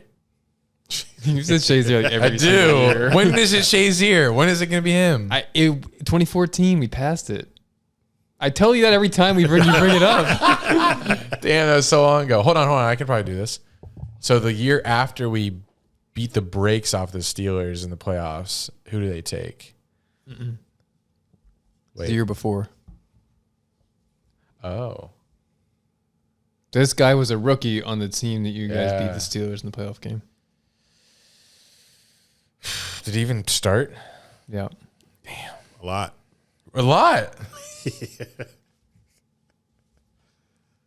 Poker face Jack over there. Next to Shazier, huh? I'm going to find the post. Is this a pass rushing linebacker? Very much so. Really? Yes. Is it?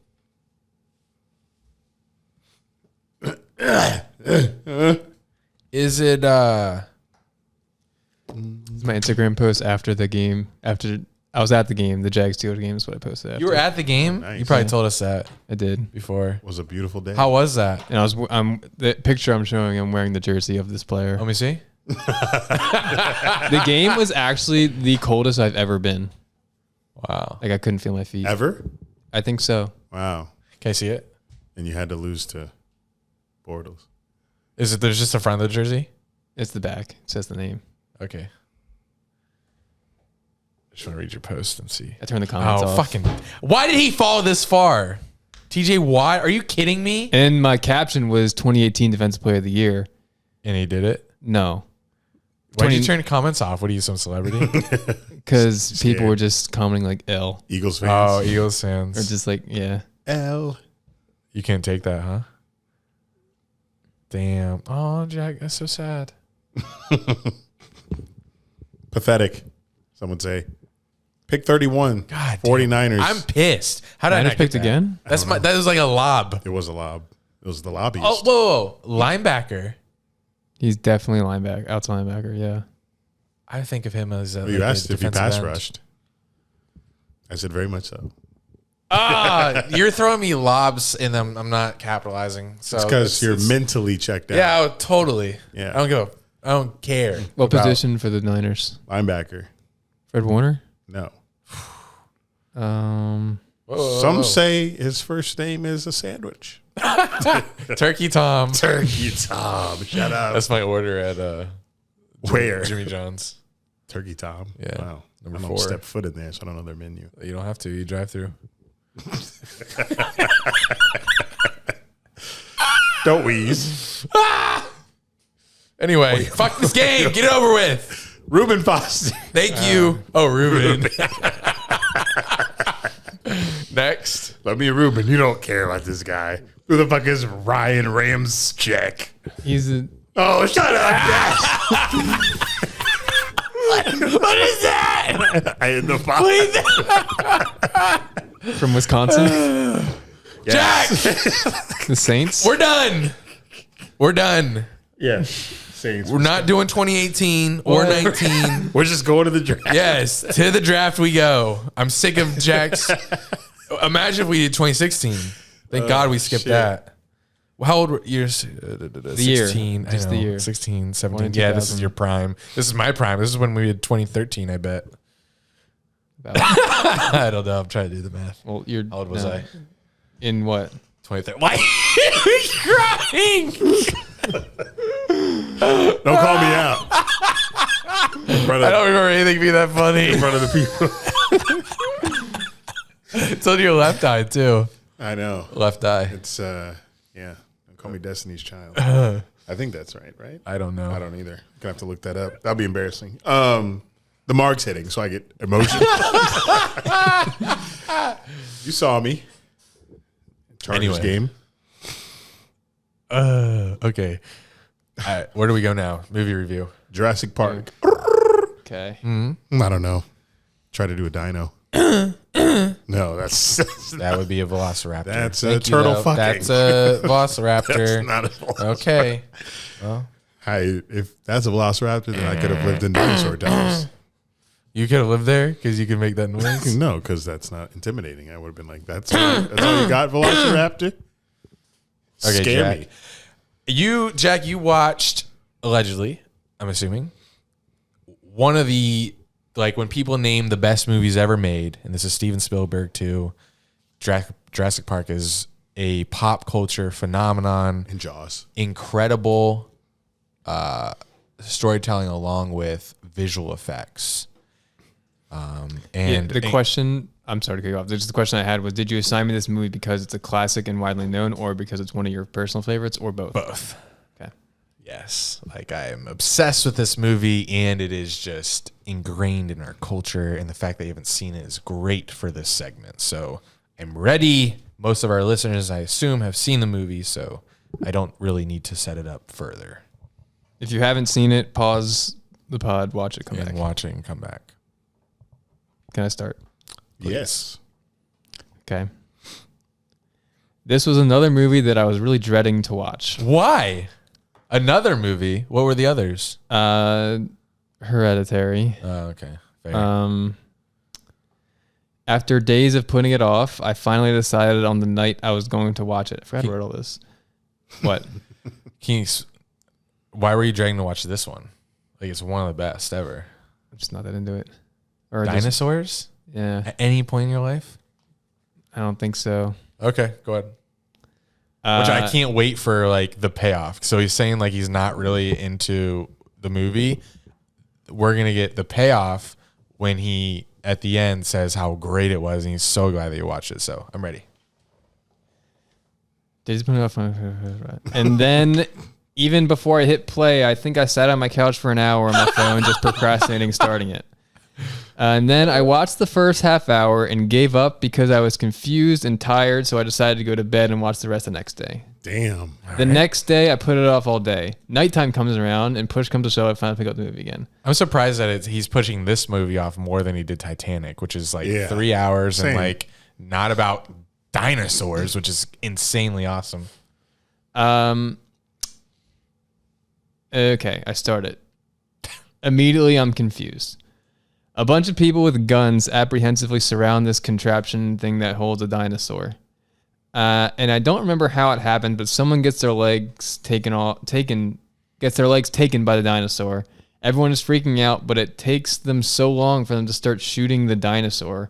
What was the point of all those people with their guns pointed at the dinosaur? They all just let bro get eaten. Eventually, I think it just fades to another scene, so we assume bro died. Exactly. Some guy that I don't remember floats onto the shore of the Dominican Republic. Honestly, I don't remember what happens here. The only thing I can recall is that someone said investors are mad over the incident of the guy getting eaten. And also the male paleontologist, I think it's his title. I call him the male paleontologist throughout this whole thing, so get used to that. Okay. Makes a little kid uncomfortable by explaining how a dinosaur would kill him. Okay, this is totally different scenes. A new scene. What do you mean? This is a totally new scene from when the guy floats onto the Dominican Republic island. Who's the guy that floats onto the island? That's like the lawyer. Okay. And then this is a new scene where they're like digging up fossils. Yes. Yeah, that's the dinosaur. Scientist. Okay. All right. Paleontologist, probably the yes. word. Then Dr. Grant is the guy who takes the little velociraptor nail and he's like the main character. Yeah, main character. Okay, he's who I call male paleontologist for this whole thing. So let's call him Dr. Grant. Okay, okay, if you call him that, that's fine. So then there's this old guy in their little trailer, and they are mad at him at first, but then he invites them onto this island. That's all I got for that. Wow. Jack really checked out during this one. Good. So he flies them out. I feel like that was just kind of like so let me just catch you up. Yeah. The lawyer got to the guy got eaten. So they got a major PR needs to happen. So the old guy, I should know his name right now, but I don't too much. Is it Hammond? John Hammond? So. I believe so. I call him old guy, so we can just call him that. Okay. Old guy.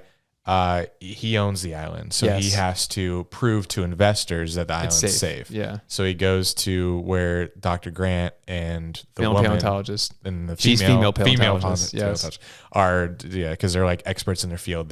He needs their opinion. He needs them to write off that this place is safe. Okay. So he goes and courts them. They're now flying back. Does he know? Flying to the island. So they know who he is. Like at first, when male paleontologist goes into this trailer, he's like mad that he's in there. But then I forget what the conversation. Then he's like, I'm this guy at this island. He says that if they do what he says, like if they do what he requests, come with him to this island. They don't really know that there's dinosaurs yet. Like live dinosaurs. He says that he'll fund their research for like a whole year or something. Okay. So they're like, popping bottles, whatever. Oh, right. Okay. So now they're all on their way. Okay. He flies them out to the island with this other guy who is lawyer guy. I call him, I think, investigator this whole time. It works. The other guy who I think is representing the investors who are concerned that the worker died in the beginning. Old guy immediately takes him to this big dinosaur, and everyone is amazed.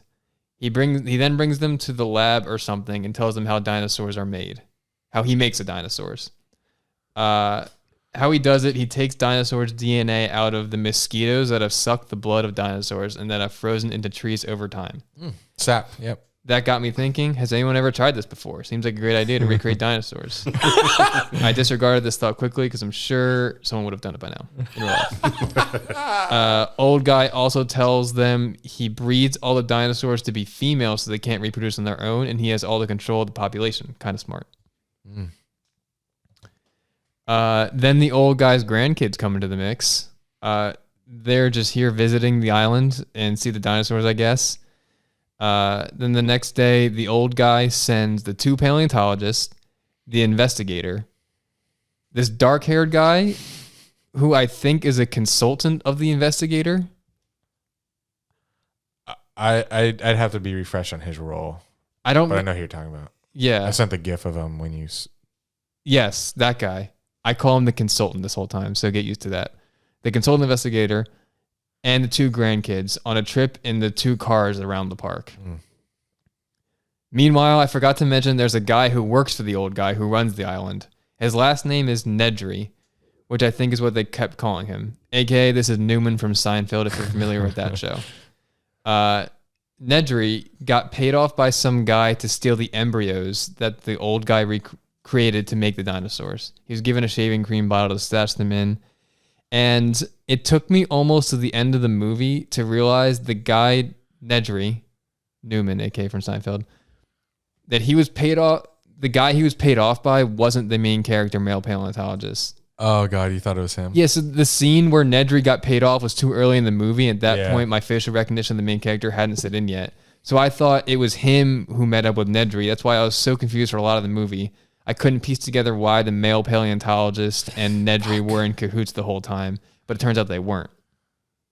Anyway, back to the plot. So the 6 of them go on a tour around the park. Both the paleontologists are a little skeptical of the safety precautions old guys put in place. The car tour stops for a little, I think, and they all get out to get a closer look at a dinosaur that looks sick and dying. For some reason, female paleontologist decides she has to go digging through the dinosaur's poop. So she sticks her hands in this heaping mound of feces. So that was kind of funny. I think at that point, they hear of a storm that's coming, and she decides to go back to the main area headquarters or whatever on her own. And the male paleontologist, the dark hair consultant guy, investigator guy, and the 2 kids continue the tour in the 2 main cars, I think. You think? I think at this point, Nedry decides to do the embryo heist, and he has to shut down some security system or the power or something so he can get into the highly secure area to steal the embryos. And when he tells the main old guy and the other employee has lied to cover up what he's about to do, he delivers that line with such exaggerated nerves as he fumbles over all of his words. One thing leads to another. Power gets shut down all around the park. So the 5 of them are still in the tour, eventually get stuck out there as the monsoon begins and rain just pours down on them. All the systems are shut down. So the electrical fences that contain the huge dinosaurs are no longer preventing anything. The investigator and 2 kids are sitting in one car, while the male paleontologist and consultant are sitting in another. Eventually, they hear and feel a rumble, and it's this huge dinosaur approaching the cars. The stupid idiot kids decide... This is called the... climax. I don't think this is climax. It's not the but climax. This is the rising action. Hell yeah. There you go. Nice. I don't even know where I am now. The stupid idiot kids think it's a good idea to shine a huge flashlight at the dinosaur. Stupid idiots. Kids. Right. Dinosaur. You're saying dinosaur. You know what kind of dinosaur this is? Is this a T-Rex? Yes. Okay. Good job. Of course, that gets a dinosaur's attention. Dinosaur starts to poke around at the cars. T-Rex.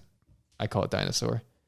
A lot of stuff happens, and eventually the investigator runs into a nearby bathroom. The lawyer, yeah. Or investigator / lawyer, synonymous in this. Oh, sorry. And then he gets eaten by the dinosaur. Yeah. Consultant guy, I think tries to save him, then gets buried under the debris of the destroyed bathroom. The dinosaur flips the car that the little boy is in. Male paleontologist saves a little girl. They get out of the car. The little boy's still in the car. Dinosaur flips the car into a tree. And then I guess the dust eventually settles and it's calm. I don't know where the dinosaur went. And the male paleontologist saves the little boy from the tree, which that scene's stupid because it's hard to explain verbally, but he gets the little boy out from the car in the tree, and the car is about to fall down the tree among all the branches, and instead of getting out of the way of the falling car, they just decide to climb down faster, in the line of the typical car. Movie shit. Yeah. Just move to the side. Right, yes. Wait till I show you Twister, and then when they're running away from the Twister, they run in a straight line instead of to the side. What's next? As they fall. How about how real the dinosaur looked? You don't see that in movies today. I'll get to that. Oh, really? Okay. The car eventually falls on top of them once they get to the ground, but they just barely survive somehow. So update on who was alive and who was dead at this point. Male paleontologist is with the two kids, just trying to survive on their own in the forest filled with dinosaurs. Consultant guy is badly injured underneath like the rubble. Realistically, he's probably killed, but for the movie's sake, he's just injured. Investigator was dead because he got eaten by the T-Rex while sitting on the toilet. Also, I think at this point, Nedry is dead. He stole the embryos and got in a car to drive them somewhere. I have no idea where. And he was recklessly driving in the monsoon throughout the forest. Eventually, the car gets stuck. He loses the embryos in the shaving cream bottle and then gets eaten by a dinosaur in his car. In the car. Scary ass dino, like yeah, and sprays like shit at your face. Yeah, that's cool. Also, an underlying plot line of the movie is the male paleontologist doesn't like kids. I'm pretty sure the male and female paleontologists are in a relationship, I think. It's complicated. Okay. It's a situationship. Okay. In the beginning, they were having a conversation and he stated he doesn't want to have kids. So now the male paleontologist has to take care of these two kids on his own, and he comes to appreciate kids by the end. So him and the two kids having some encounters with dinosaurs, they come out barely unscathed. Meanwhile, female paleontologist decides to go out and look for male paleontologists and the kids. And she finds the consultant guy buried underneath the rubbish from the bathroom, and I believe finds the remains of the investigator, or she somehow figures out that he's dead. Female paleontologist, this other guy that she came out with, and the consultant are on a car back to the main headquarters area, and are getting chased down by a big raptor, I think, or a T-Rex. T-Rex. Some dinosaur. Yeah. Same T-Rex. Okay. They somehow survive. I kind of forget how. I don't recall anything else major happening other than the Bronchiosaurus, I think, encounter the guy and the kids had with it. The male paleontologist, he was very chill with that dinosaur, singing back to a herd of them because he assured the kids that they weren't carnivores, so they weren't going to eat them. However, even though they were herbivores, I still think he was getting too risky. It's not going to eat you, but it can still knock you out of the tree they're sitting in, or could have trampled on you. Anyway, I don't remember anything else that happened until the group got back to the headquarters. Let's go ahead. Got back at the head. Wait, I'm sorry. What happened at the group got back at the headquarters, and the headquarters decided to turn back on the power, and which was coincidentally at the same time the male paleontologist and the kids were climbing over the electrical fence to get out of the dinosaur zone. And just as the power turned back on, the little boy was hanging on the fence, got electrocuted. Male paleontologist gives him CPR to bring him back to life, and then from that point forward, the rest of the movie, the little kid walked to the limp. Eventually, dinosaurs infiltrate the headquarters. One of the workers gets eaten. Female paleontologist is running for her life away from a raptor, I think. Meets up with the male paleontologist. Kids are separated from them, and they think they're safe as they're happily eating a bunch of food. But Jell-O. Jell-O. And then the Jell-O starts to shake, and they realize the two dinosaurs are near and coming after them. They're running for their lives in the kitchen and around the headquarters area. Eventually, they meet up with the two paleontologists. Great scene, though, when they're in the kitchen. Yeah, trying to, dodge them. Yeah. And then, the little girl, goes underneath something, and, the raptor goes after her reflection. Yeah. Yeah. Smart. Paleontologists. The paleontologist trying to keep this raptor out of the headquarters area by holding the unlocked door. Yeah, right. You're not going to... It's too strong for you. That's not going to happen. Little girl is actually a computer whiz the whole time. Of course. And she is trying to get into Nedry's computer to automatically lock the door. That's a magic word. She eventually does, but then the dinosaur breaks through the glass. Of course. And the male paleontologist has a gun, and he wastes the only 3 bullets he has by just shooting through the glass. I don't think the gun would have been able to stop this gigantic raptor anyway. So the 4 of them, they escape somehow, and they get surrounded by 2 raptors. Then out of nowhere, a huge T-Rex comes in, eats the one raptor, and then the other raptor gets mad and tries to attack the T-Rex, which this creates a distraction, I guess, for the 4 humans to run away. Which I thought they lingered too long watching this whole dinosaur fight go down. Wouldn't you? Just get out of there. What are you doing? And then the 4 of them, they escape, pick up the old guy and consulting guy, and flee the island. Male paleontologist says something funny to the old guy, saying like, "I don't condone your island" or something, and the old guy's like, "Yeah, me neither." And then they all leave. Dun, dun, dun, dun, dun, dun, dun, dun, yeah, I did hear that theme music, and I was like, I recognize that tune. I guess it's famous from the movie. My thoughts. Life finds a way. That's what Dr. Ian Malcolm said the whole movie. Life finds a way. And then he also had another great line. He was the guy who was shirtless like halfway through. The dark hair consultant guy. Yeah, dark hair consultant guy, who I called him. Another great line he had was, God creates dinosaur.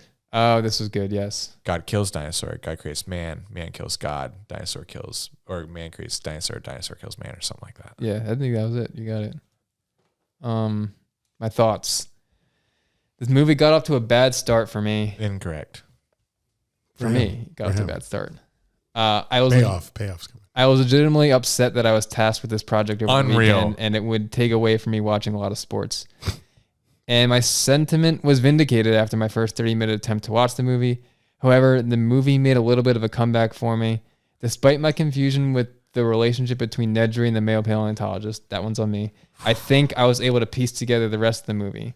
I don't think I fully understand the role of the dark hair consultant guy, which I stated earlier, but whatever. It was also hard for me to take Nedry seriously because of who I know him as from Seinfeld. Other than that, it turned out to be pretty entertaining. The CGI of all dinosaurs holds up pretty well, I thought, even 30 years later. I thought it still looked pretty realistic. I was also wondering if they ever made a sequel to this, somehow continuing the story of an abandoned island that was just filled with dinosaurs. Oh my God. Oh, shit. Yes. Very recently. Okay. 3 of them. Yeah. Very popular. That's funny. Of course. It's called Jurassic World. Okay.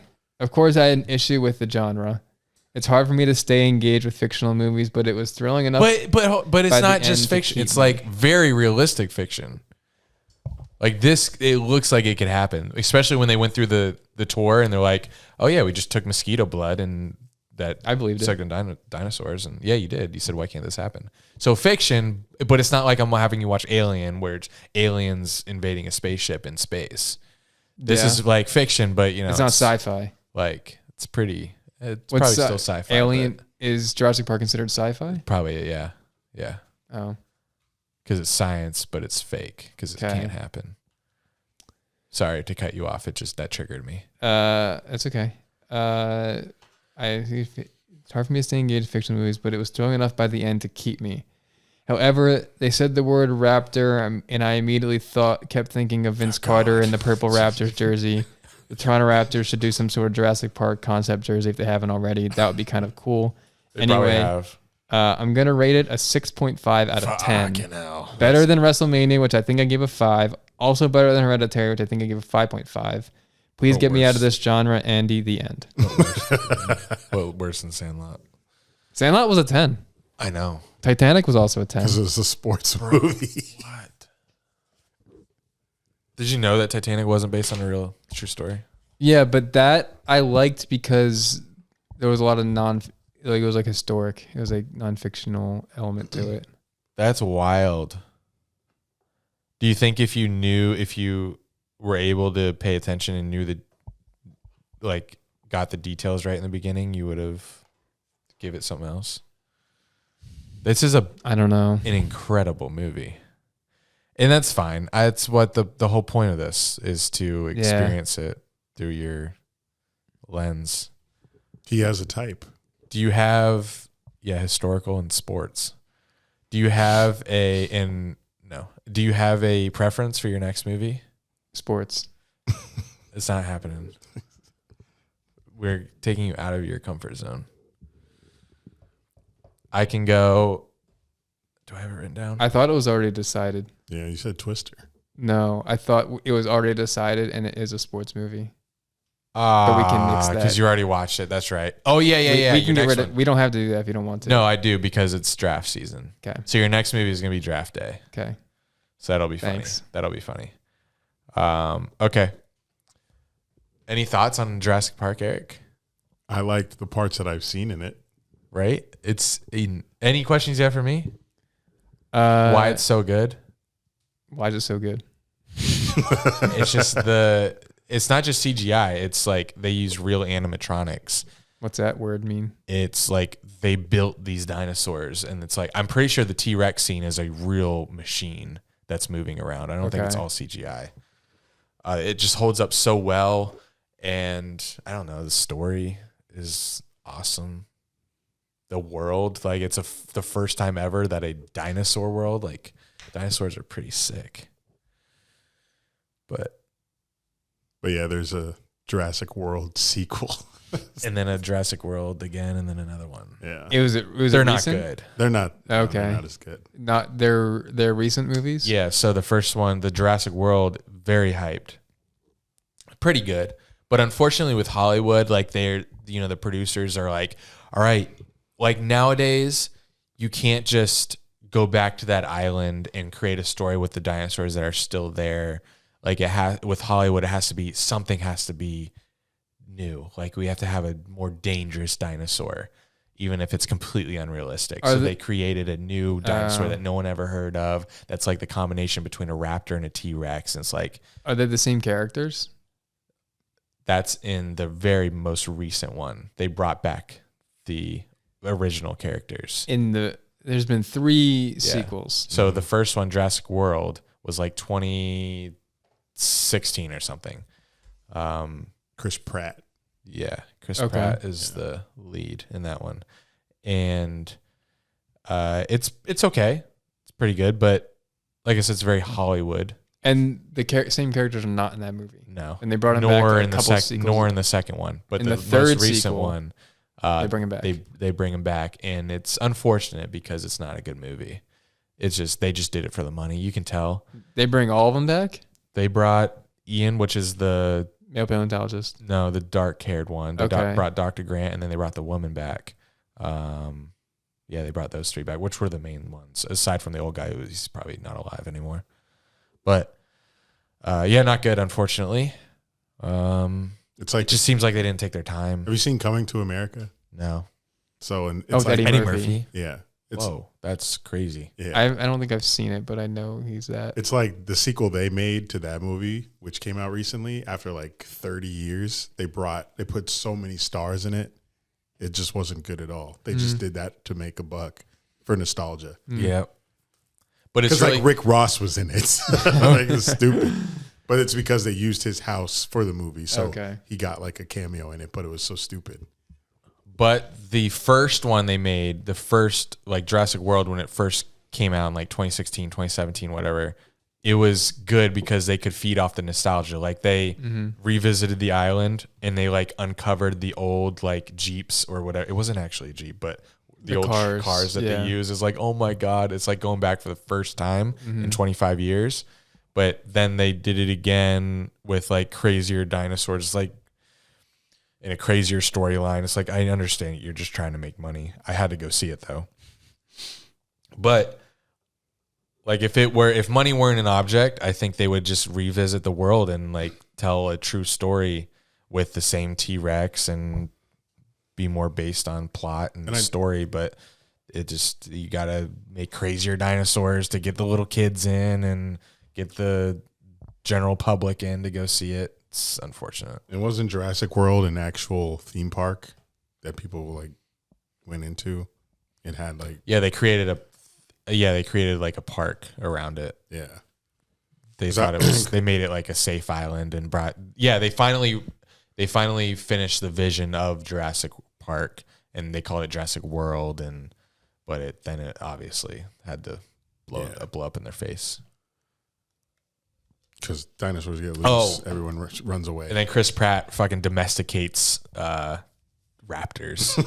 Like that's possible. He's just standing there like this, and they all pay attention. He has a pet raptor called Blue. Like, come on, all the that's raptors in Jurassic World. Yeah, all the raptors are blue now. Very dumb. Like raptors can't be tamed. They're supposed to be the antagonists. Very stupid. Wow, 2 hours. Goodness. Any questions about the Taylor Swift concert? I just want to know your experience because you claimed it to be obviously an opinion, but the greatest one of show. Oh, show, yeah. Anyone's ever put on. Well, I have not been to. I'm not a concert goer. Neither am I. Yeah, I've never been to one. How many concerts have you been to before this? I've never been to a stadium concert, so that was new. Yeah, I haven't either. I've been to B-52s in Utah, which is very random, and I would barely count that. I didn't really care. Who's the? Did we go to Travis Scott? Did we go to Future here? Yeah, Future at the amphitheater. I was like, man, that was cool, but Post Malone. that not even touches it. Yeah, and then Travis Scott, which was a good production, but in an arena. So this was and this is like your top of all top artists. Yeah. And so here's my Taylor Swift timeline of my life. Grew up with a sister who absolutely was in love with her. So this is like during Taylor Swift's debut album, Fearless. Goodness, I'm gonna have to pull up her discography. Fake. Yeah, I wasn't a big fan back then.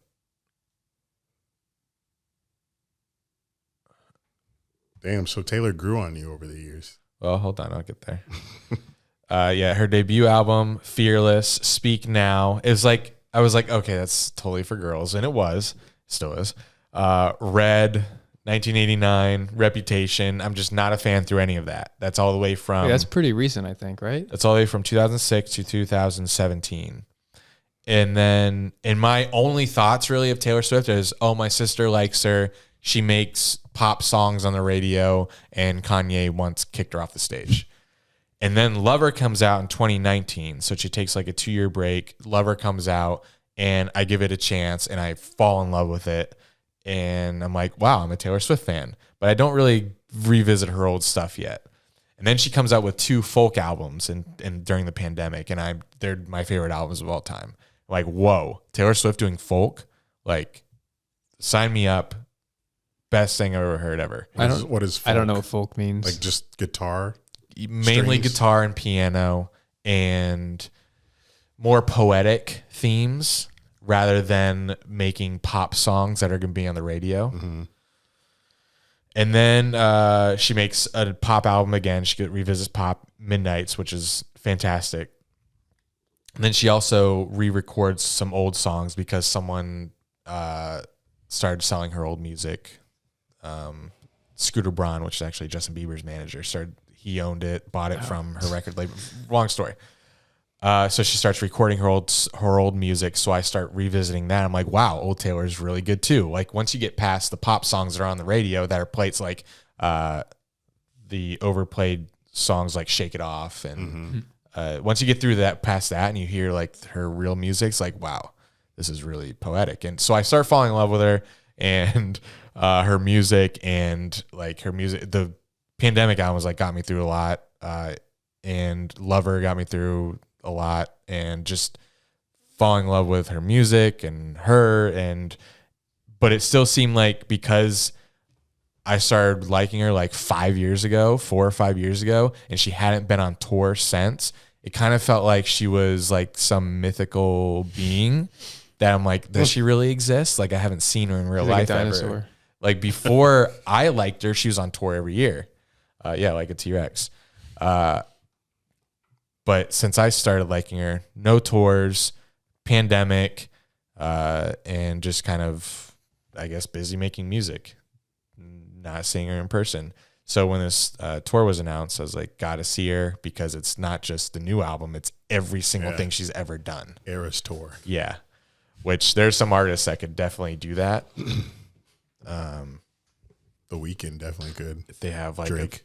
Drake. That's who I thought of. Has like a very thick discography, and not just so. What separates her, like her doing an Eras tour, is like they're literally eras. They're eras of her life and music. Like she starts with country, and then she has pop, folk, back to pop. Like there's something for everyone. So I get very lucky. I know you guys I'm sure everyone kind of caught on to the Ticketmaster debacle when she went on, when the tickets were announced. I lucked out, got tickets for Saturday night in April, which is this past weekend. And it was like, I don't know. Who opened for her? So she has people opening from her, like for her, like Paramore is a notable name. Phoebe Bridgers, who I'm an insane fan of, that I was cheated out of not getting in Tampa. In Tampa, she had this pretty good artist, Gracie Abrams. I didn't think so. And another one called Beady Boop, or just Beady, I don't know. Don't know her. Didn't know her. Didn't know either one. I knew Gracie Abrams. I heard her. Can I ask a question? Yeah. Why does she have people open for her? It's so she picked like her favorite artist, and if she calls up her favorite artist, hey, do you want to open? It's a opportunity for them to be in front of a lot of people, a lot of eyes. So she doesn't have to do it. I know, like every concert, and it's like an opportunity to make the concert longer, like give people more things. But isn't it already this one's so long? Yeah, but people are going to be there early anyway, and it's really for the artists, I think. So okay, and I know like it happens every concert as someone always opens, but Right. I didn't really understood why. It's to put other artists on, basically. Okay. Pretty much. Younger, up and coming artists or established artists that are friends with the artist. Okay. Yeah. And it gives the audience a teaser before the main event. Like prelims in wrestling or UFC. Yeah. Yeah, actually, that's exactly what it is. So we get there, and I got wheelchair access seats on accident. When I bought the tickets, it said WC. I had no idea what that meant. Yikes! But I bought it, You're a and sick fuck. I bought it because it said it was on the railing and it was available. It didn't ask you any questions. Didn't say, "Are you sure? Are you handicapped?" So we get there. I'm like, oh, it didn't say that. Oh. I thought you said it did. On the railing. No one behind us, no one in front of us. I'm holding on like I'm on a roller coaster. It's sick. I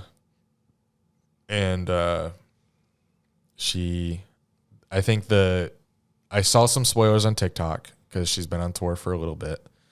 So I kind of had an idea of how it started. Of her coming out in a box? No, people came out with like huge, like, I don't know what even you'd call them, like giant leaves or something. And Bamboo then leaves? They're like, I don't know, just very giant, just flowing in the wind. There's like 8 of them. And then they all like put them down in the middle of the stage.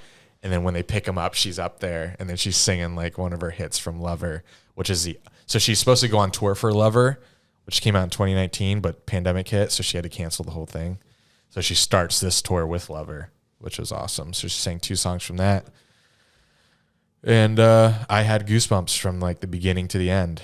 And if I were to put it in football terms, it's like every single song had like the feeling that you have on a long pass or run play, like that. Holy shit. Like you get goosebumps and you get like that super excitement.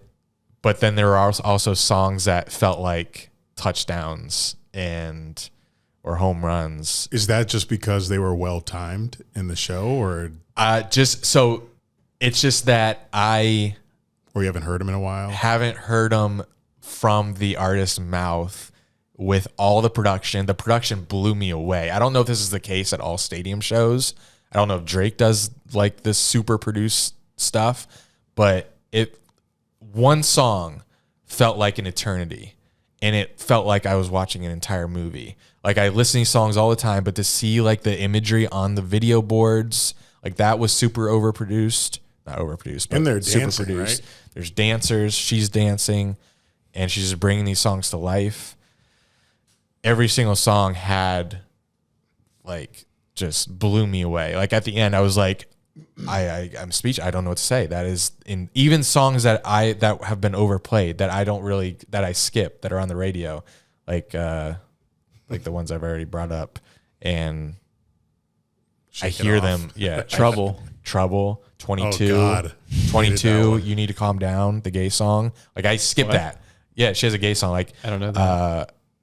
You need to calm down. You're being too loud. Never, ever, ever. Yeah. That's Yeah, we're never getting back Yeah. together. What about the Look What You Made Me Do? Look what you made. Yeah, it was from Reputation. Did she do that one? Yep. Because that was like a weird. What era was that of her? Reputation. That was her. Like, oh, everyone's against me. That was like post Kanye.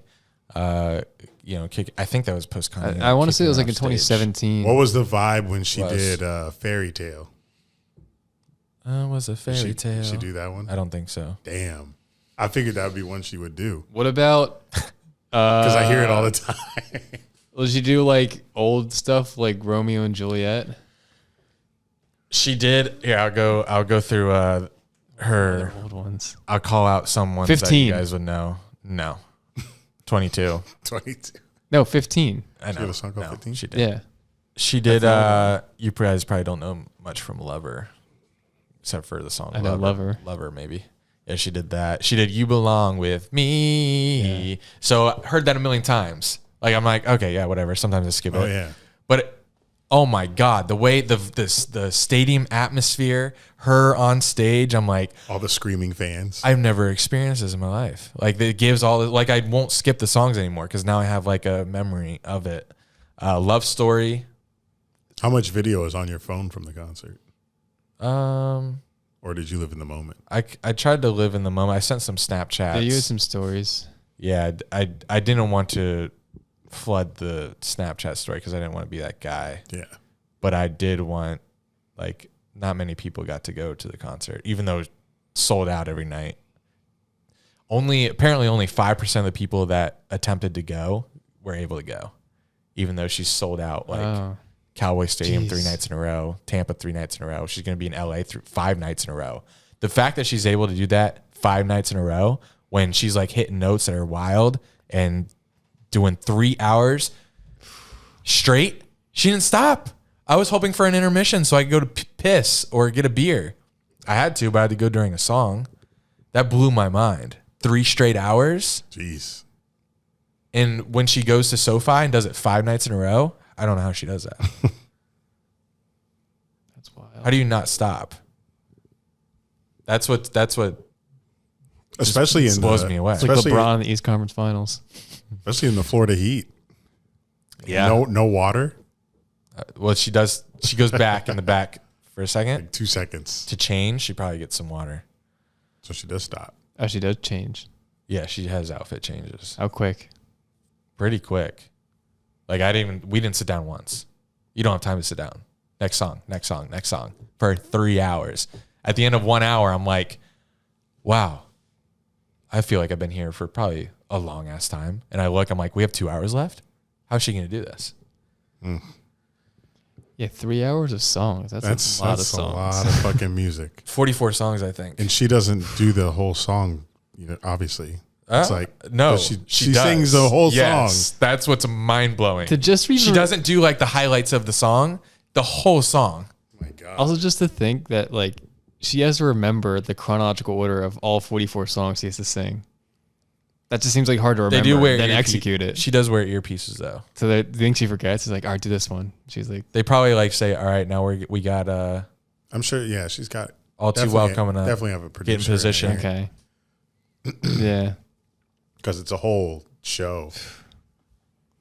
What do you have to say to the people who call it her Errors tour? Which I didn't know about till you reposted it. So explain. I don't even know what that. I didn't read it. I didn't want to give them the clicks. I don't Well, know you what did. that means. You reposted it. That's how I know about it. You reposted it with. I don't even know what that means. No She link. said errors. What were her tour. errors? I didn't see any. I have no idea. It was Everything- perfect to me. Everything needs a hater. Yeah. Oh yeah, she has tons. And I think her haters are ones that like me before I gave her a chance. Like, oh, she sings "Shake It Off" and Shake It. all these. I did a Vine to that with my niece. Like all these pop songs. Oh, she's in love. She just got broken up, but they don't hear the songs where it's like completely poetic and it's so beautiful. And they just think of her as some lady who's always looking for a boyfriend. Who always sad that is terrible at relationships. Yeah, and just makes pop songs for the radio. It's Yeah. like that's not. I don't like those songs. That's the side I see because Right. I don't know any diehard Swifties but you, which I've discovered recently because when we first started hanging out, it was a lot of Kevin Gates, who I didn't like either. So we haven't really crossed paths with music. Quite a different. He goes from Kevin Gates to he's starting to get into my kind of music, with the Metro Boomin and Offset. He's playing that for a while. Then he just started playing Taylor Swift every day out of nowhere. And I've been listening to that for like the past year. 2021, I didn't hear no Taylor. It was Future before Pods when we first moved to Jax. It was wild to look around in Raymond James and not see one empty seat. Oh, not one, and not just the whole bowl filled, but the floor. Yeah, standing room. Was that all standing down there? The floor. They have seats, but everyone was standing, and I let myself go. Like normally, I'm worried about cringe and like how do I look? You like didn't care. How do I look like going like this to songs? And I was like, I let it go. You should have. I didn't care because everyone around me was the same. Yeah, 15-year-old girl doing the same thing. Right next to me. Yeah. Yep. But I'm a little jealous because I can't relate of liking an artist who's that big and just being passionate about the music like that.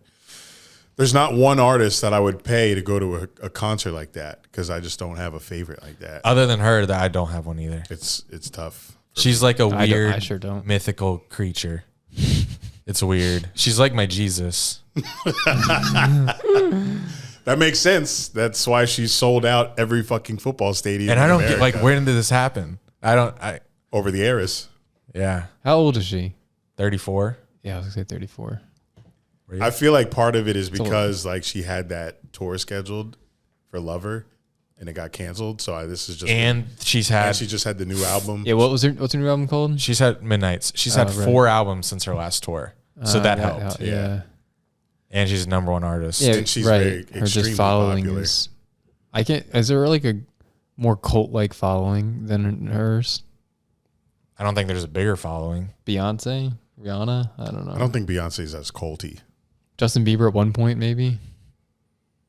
I don't think there's a bigger audience than her. I mean, she's already breaking records every time she goes somewhere. So yeah, I don't think there's anyone like her currently. She's very humble too. I would have loved to watch a Michael Jackson concert though. Oh yeah, he's got bangers in a cult. Yeah, yeah, and he was a performer too. But he didn't. I don't think he really sang. No, he's more a dancer. Yeah, he didn't like even at his concerts. There's no way he's like actually singing. Right. She's singing. For 3 hours. He would do like a 3-hour dance routine. Yeah. To like with mouthing the words. Yeah. Don't stop till you get enough. For 6 minutes, just dancing on stage with a bunch of dancers. Yeah, singing is tough for that long. And what blows me away is someone who can play the guitar and sing. Like, how do you do both? Oh yeah. How do you do both? How are you able and the piano? And piano. At the same time? How are you able to talk All and three? sing? No. How are you able to talk and sing while your hands are moving? Yeah. I don't know. Artistic. I can talent. I can't even type. Like, cause you're typing different. Imagine typing different words than what you're saying. That's gotta be what it's like. Yeah. It's different language though. Music language. It's just muscle memory, I guess. She's not thinking what she has to hit. I saw the Mario movie, finally. Hold on, I'm not done. Oh. Any more questions? Please. How was traffic getting out? Great. Oh. Really? Raymond, I'm so jealous of Tampa. I don't know if we just got lucky because we had good seats so we could get out soon. But just I will say the stadium's in the shittiest place. Like it's in the middle of strip malls, Metro PCSs, subways, like the sandwich shop. Yeah. It's just like not a desirable place. But it just seems like they know what to do. Well, we'll be back in the fall.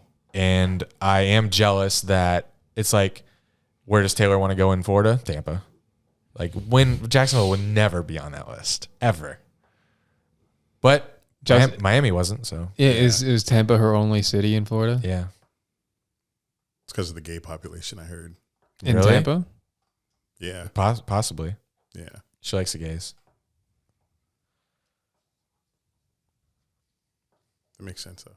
Is Raymond James bigger capacity than Hard Rock? I don't know. Oh. But what was your last thing you were going to say? I cut you off because I asked about parking and traffic. You asked for more questions. Do you have any comment on the rumors between her and Quentin Nelson? Yeah, that's not non-existent. She likes guys with younger faces. Boy, what does she say? She has a line about that. She's got many lines. She definitely Quentin Nelson's not her type. That's a false meme. He's too good for her. Oh my god, he is an all-pro. Yeah, she's not. She's better. And she's not tall. She is tall. She's like 5'11". Yeah, she's tall. All right, she could be a wide receiver. I'm trying to think of my favorite moment. Probably when she did 10 minutes All Too Well song. What? She has she's a 10-minute song? Yeah. Oh. Called All Too Well. That was your favorite song she did? Probably my favorite She did moment. the whole song. Moment? Mm-hmm. Was she on stage Moment like song. by herself? Oh, It was okay. dark with a guitar. And then even when she did Reputation, I which can see it. aren't my favorite songs, like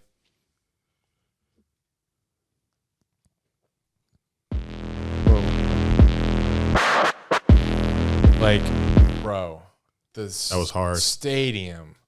Like so in her Reputation album, just a bunch of pop song after pop song, and I'm like, I always skip the album, but now I'm listening to it because of the memories of the freaking fire going up in the sky. Like, come on. Yeah, I don't know what to say. Insane. Would you go to another? Oh my God. I was looking up Nashville tickets because one of her openings is Phoebe Bridgers, which is probably my second favorite artist. If she opened in Tampa, oh my God, that would have been a dream. How would you get tickets? Aren't they like sold out? Yeah, they are. Or- So I looked okay. them up and they weren't existent. Yeah. She sold out every show. Oh yeah. She could have sold out like 5 of these tours. How Like, many only do cities did she hit? Or is she like going to hit total like in this whole tour? And international? Or just the United States. Who knows? She probably will be going international. Let me see, because I'm also curious. Oh, while I was there, the women's restroom was insane. Of course. The men's restroom. The line never stopped. I was like, what is this? I thank God I'm not a woman. So I go like, all right, let me find the men's restroom. I get to the men's restroom. Women lined out of the men's restroom. So I'm like, you got to be kidding me. So I had to keep walking until I get to like a lesser populated area. And then I finally find a men's restroom that, because really that happens when like the first woman takes the chance. And then another woman, oh, okay, let's go. Because once one girl does it, then more can do it. So I found a restroom that first girl didn't go in yet. So the chain of the big line didn't start. So I went in there and went to the bathroom. She started in Arizona, Glendale, she went to Las Vegas, Texas, Tampa, Houston, Georgia, Atlanta, Nashville, Philly, Foxborough, Chicago, Detroit, Pittsburgh, Minneapolis, Cincinnati, Kansas City, Denver, Seattle, Santa Clara, LA. She ends in LA. NFL tour. I think it's 19 I counted. That's so she's gonna gross like near $1 billion for the tour. Dollars? Yeah. Wow. Who knows what the net is, because she got a lot of payments. Yeah, I want to know what the net is, because that cast, that set, wild. It's and crazy. and they all travel with her. Same crew, every show. So I want to meet her. I don't know what to say though. I'd probably thank her, changing my life. But I know this is boring everyone, but I want to talk about it. And I know there's some things I wanted to say, but I can't think of them, which is why I'm kind of dragging this out until I think of it. But I don't think it's going to come to me. Oh, Alex, and it's a thought that I had after I said something about how this is like the craziest thing that I've ever gone through. I was like, it would be really funny if I was like, this was better than Jags Chargers. And then Alex asked it in the Snapchat group, and I was like, if I would probably put this third on my best night ever list, and which is crazy because they've all happened in this same year. Whoa. So it'd be like Chargers, Jags, Titans, Jags, Taylor Swift concert. It's just a different. Oh, okay. It's just a different vibe. Yeah. Like, it's just something different with sports when that hits because it's unplanned and you have no control. It feels different, but the concert is goosebumps from beginning to end, and you have like a touchdown during every song. I did ask you if the Taylor Swift would make your top 5, but you said no because it wasn't a trip. Because I said top 5 trips. A trip. And you said no. This is a why trip. not? Why wouldn't it be a? It was a. He said it was an event, not a trip. Yeah, stayed in Florida. One night. Event. Yeah, I guess so. I say one moment, maybe 1 or 2 moments the whole night felt like how it feels winning a football game. Not a playoff game, but winning a football game. It's probably the first ever bridge she hit. And it's like when she just gets on stage and she finally goes on that, she sings the bridge and then hits the big moment and the freaking smoke goes up. You're like, I can't believe this is happening. I can't believe she's right there. Did she feel close? When I looked at the screen. But when I tried to see her on the stage, I'm like, you're a little far away from me. But the fact that I could see her and she's right there, like this person that felt fake for 5 years, seeing her in person, I'm like, whoa, that's crazy. Okay, Super Mario Brothers. I saw it. Fantastic movie. Such a big fan. You finally saw it. You've been hyping it up forever. What's your thoughts?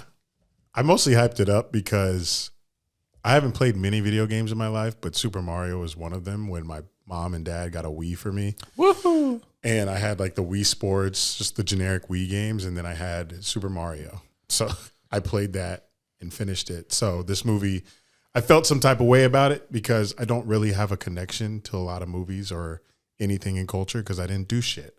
All I did was play Madden and watch the Jags lose my whole life. I haven't branched out into different forms of entertainment like Andrew has. Whoa. Or music. Andrew. But government. Or Andy. But when I saw the trailer, I was like, this is beautiful animation. This is nostalgia from the game I played and beat. And big fan of voice acting. So I like to, when there's an actor that I like that's playing in an animated movie, voicing a character, I love to go see it. So had Jack Black as Bowser, had Seth Rogen as Donkey Kong. Chris Pratt didn't move me. What was he? Mario. Oh. Charlie Day was Luigi from It's Always Sunny in Philadelphia. Mm-hmm. Who else was in it? Oh, Keegan-Michael Key from Key and Peele. He played Toad. So I knew all this going into the movie. So before I'm even thinking about the plot, I'm like trying to picture them in the studio recording their voices like this, like as they're reading the script. So I'm just trying, when I hear Toad speaking and he's in that high pitched voice, I'm thinking, is Keegan is this his actual voice or is there like an editing piece to his voice? Cause it was kind of high for Toad. So I couldn't tell if Keegan was actually doing that in that high pitch or they added like an effect to it. Cause Toad was a very high pitched voice. You know what Key sounds like when he's doing Key and Peele and shit. So I was thinking about that the whole movie. I kind of forgot about Chris Pratt doing the Mario movie throughout the movie. It didn't sound like him to me. Yeah, it didn't sound like him at all. I wasn't worried about Mario sounding Italian at all. He sounded perfectly Italian for me. Yeah, he sounded fine to me. It's a fucking cartoon character. He sounded fine to me. But I think they did do a play to the audience at the beginning when they were showing the plumbing ad. Spoilers if you haven't seen it. When they did the plumbing ad and Luigi asked Mario, how was my accent? So in my head, that was me thinking that they were like talking to the audience because everyone was like, he doesn't sound Italian when they were doing the, what's it called? Trailer and shit. But everyone said like before I watched the movie, everyone on Twitter was saying that Jack Black stole the show. I don't necessarily agree with that. He played a great Bowser, great voice, and maybe they're saying that because of the original Peaches song. Yes, which definitely. I saw he did that on a set in a Bowser costume. I don't know if you saw that video, but I saw that video first with actually Jack Black dressed as Bowser in a piano on a set singing the song. So that's the first thing that I saw from the Mario movie, but I didn't know that was part of the movie. I just thought that was Jack Black doing a bit for marketing purposes, but I didn't know that was part of the movie until I saw a spoiler on TikTok of someone doing a voiceover to Bowser on the piano and singing the Peaches song, and then I got spoiled. But that song got stuck in my head after the movie because Jack Black, I just think Jack Black's funny when he's doing music shit, but that was fun. But I like the movie. One thing that was cringy to me was not the way they said woohoo a lot, but that wasn't cringy because I understood it was for the kids, but and us. Yeah, but they did that a lot. It's a video game character, yeah. But the one thing that was like, this is why do they keep saying this? They said time to die a lot. It's like they did? Yeah. It's time to die or prepare to die or you're gonna die. They said that way too much throughout the movie to the point that it was bothering me because it was like, it's PG movie, no one's gonna die. This is a little cringe. Like it started with Bowser blowing down the castle and saying surrender or die. I was like, okay. and then when Mario was battling Donkey Kong in that little battle arena, Donkey Kong was like, time to die or something like that. Rainbow Road, they were getting chased by this Koopa in the cart. He was like, time to die. I was like, there's too many time to die in this movie. Ain't nobody about to die. Nobody died. Like the extent of beating Bowser was giving him a blue mushroom and making him small. Like nobody's dying in this movie. So quit saying time to die. Like you get a new life when you play Mario. You never die. The game's just over. You play again. You respawn. Nobody's dying. So I was like, this is too much dying going on. But other than that, what about the star that wanted to die, the suicide star? Oh yeah, suicide. Yeah, I saw that spoiled on Twitter, but I didn't know what it meant. I thought it was the Infinity Star. Yeah. I thought people were referencing that as the Suicide Star, but I didn't put the Suicide Star. I didn't register that when I was listening to it in the movie, but it was beautifully animated. The voices were great. That's like one of my dreams is to be in like a feature film to have a main character voice like that. Like imagine if I was Toad in a movie like that. I would love that shit. I bet it's probably a lot of hard work to read a script for a long movie like that. Maybe not if you don't have that many lines, but Jack Black probably had the hardest job because he had to really get deep in there to be Bowser. But everyone else probably just talked normally besides Chris Pratt and Charlie Day. But it was a good movie. I loved all the references in it, all the power-ups and shit. When he first got the power-up mushroom, I was like, that's a big mushroom. And then how's he going to eat this? But it was very fun. And Peach was looking thick on that motorcycle. I had to look away at some point. I was like, what's wrong with me? It's like I'm starting to be like John Michael. I was about to say, why you John Michael? Who voiced her and what's the other? What was her name? Daisy. She wasn't in it. Oh, okay. It wasn't someone famous who? Well, I know her name. I don't like. Oh. When I see it written, I know her name, but I don't know her off the top of my head. But yeah, she's well known. But I liked it. It was a good movie. I thought it was funny that Donkey Kong was Seth Rogen because he had the Seth Rogen laugh. It's like Donkey Kong laughing like Seth Rogen. I thought that was funny. But yeah, good movie. Go see it, guys. Sorry I spoiled most of it. But draft next week. See y'all next week. Patreon.com/Dunn and Drew. Thank you all the callers that called in. Who won? We had a tie for fourth. And whoever, didn't you say? Well, they both might. So what do we do then? Charles and Logan tied. Do we just add them to the Jeopardy game? Guess so. Maybe we only do 3 weeks of this. TBD. All right. Yeah. All right, guys. Thanks for listening. Sorry for skipping last week. We had to prepare ourselves. Andy had to prepare for Taylor, and I had company over. But we're sorry. It's off season. Give us a break. We're almost at 300 episodes. We're still grinding. Can you believe it? After the team we follow. But like I said, patreon.com/DunnandDrew. It's $5 if you want to get in these trivia games. But until next time, this has been Dunn and Drew, baby. We'll see you next time.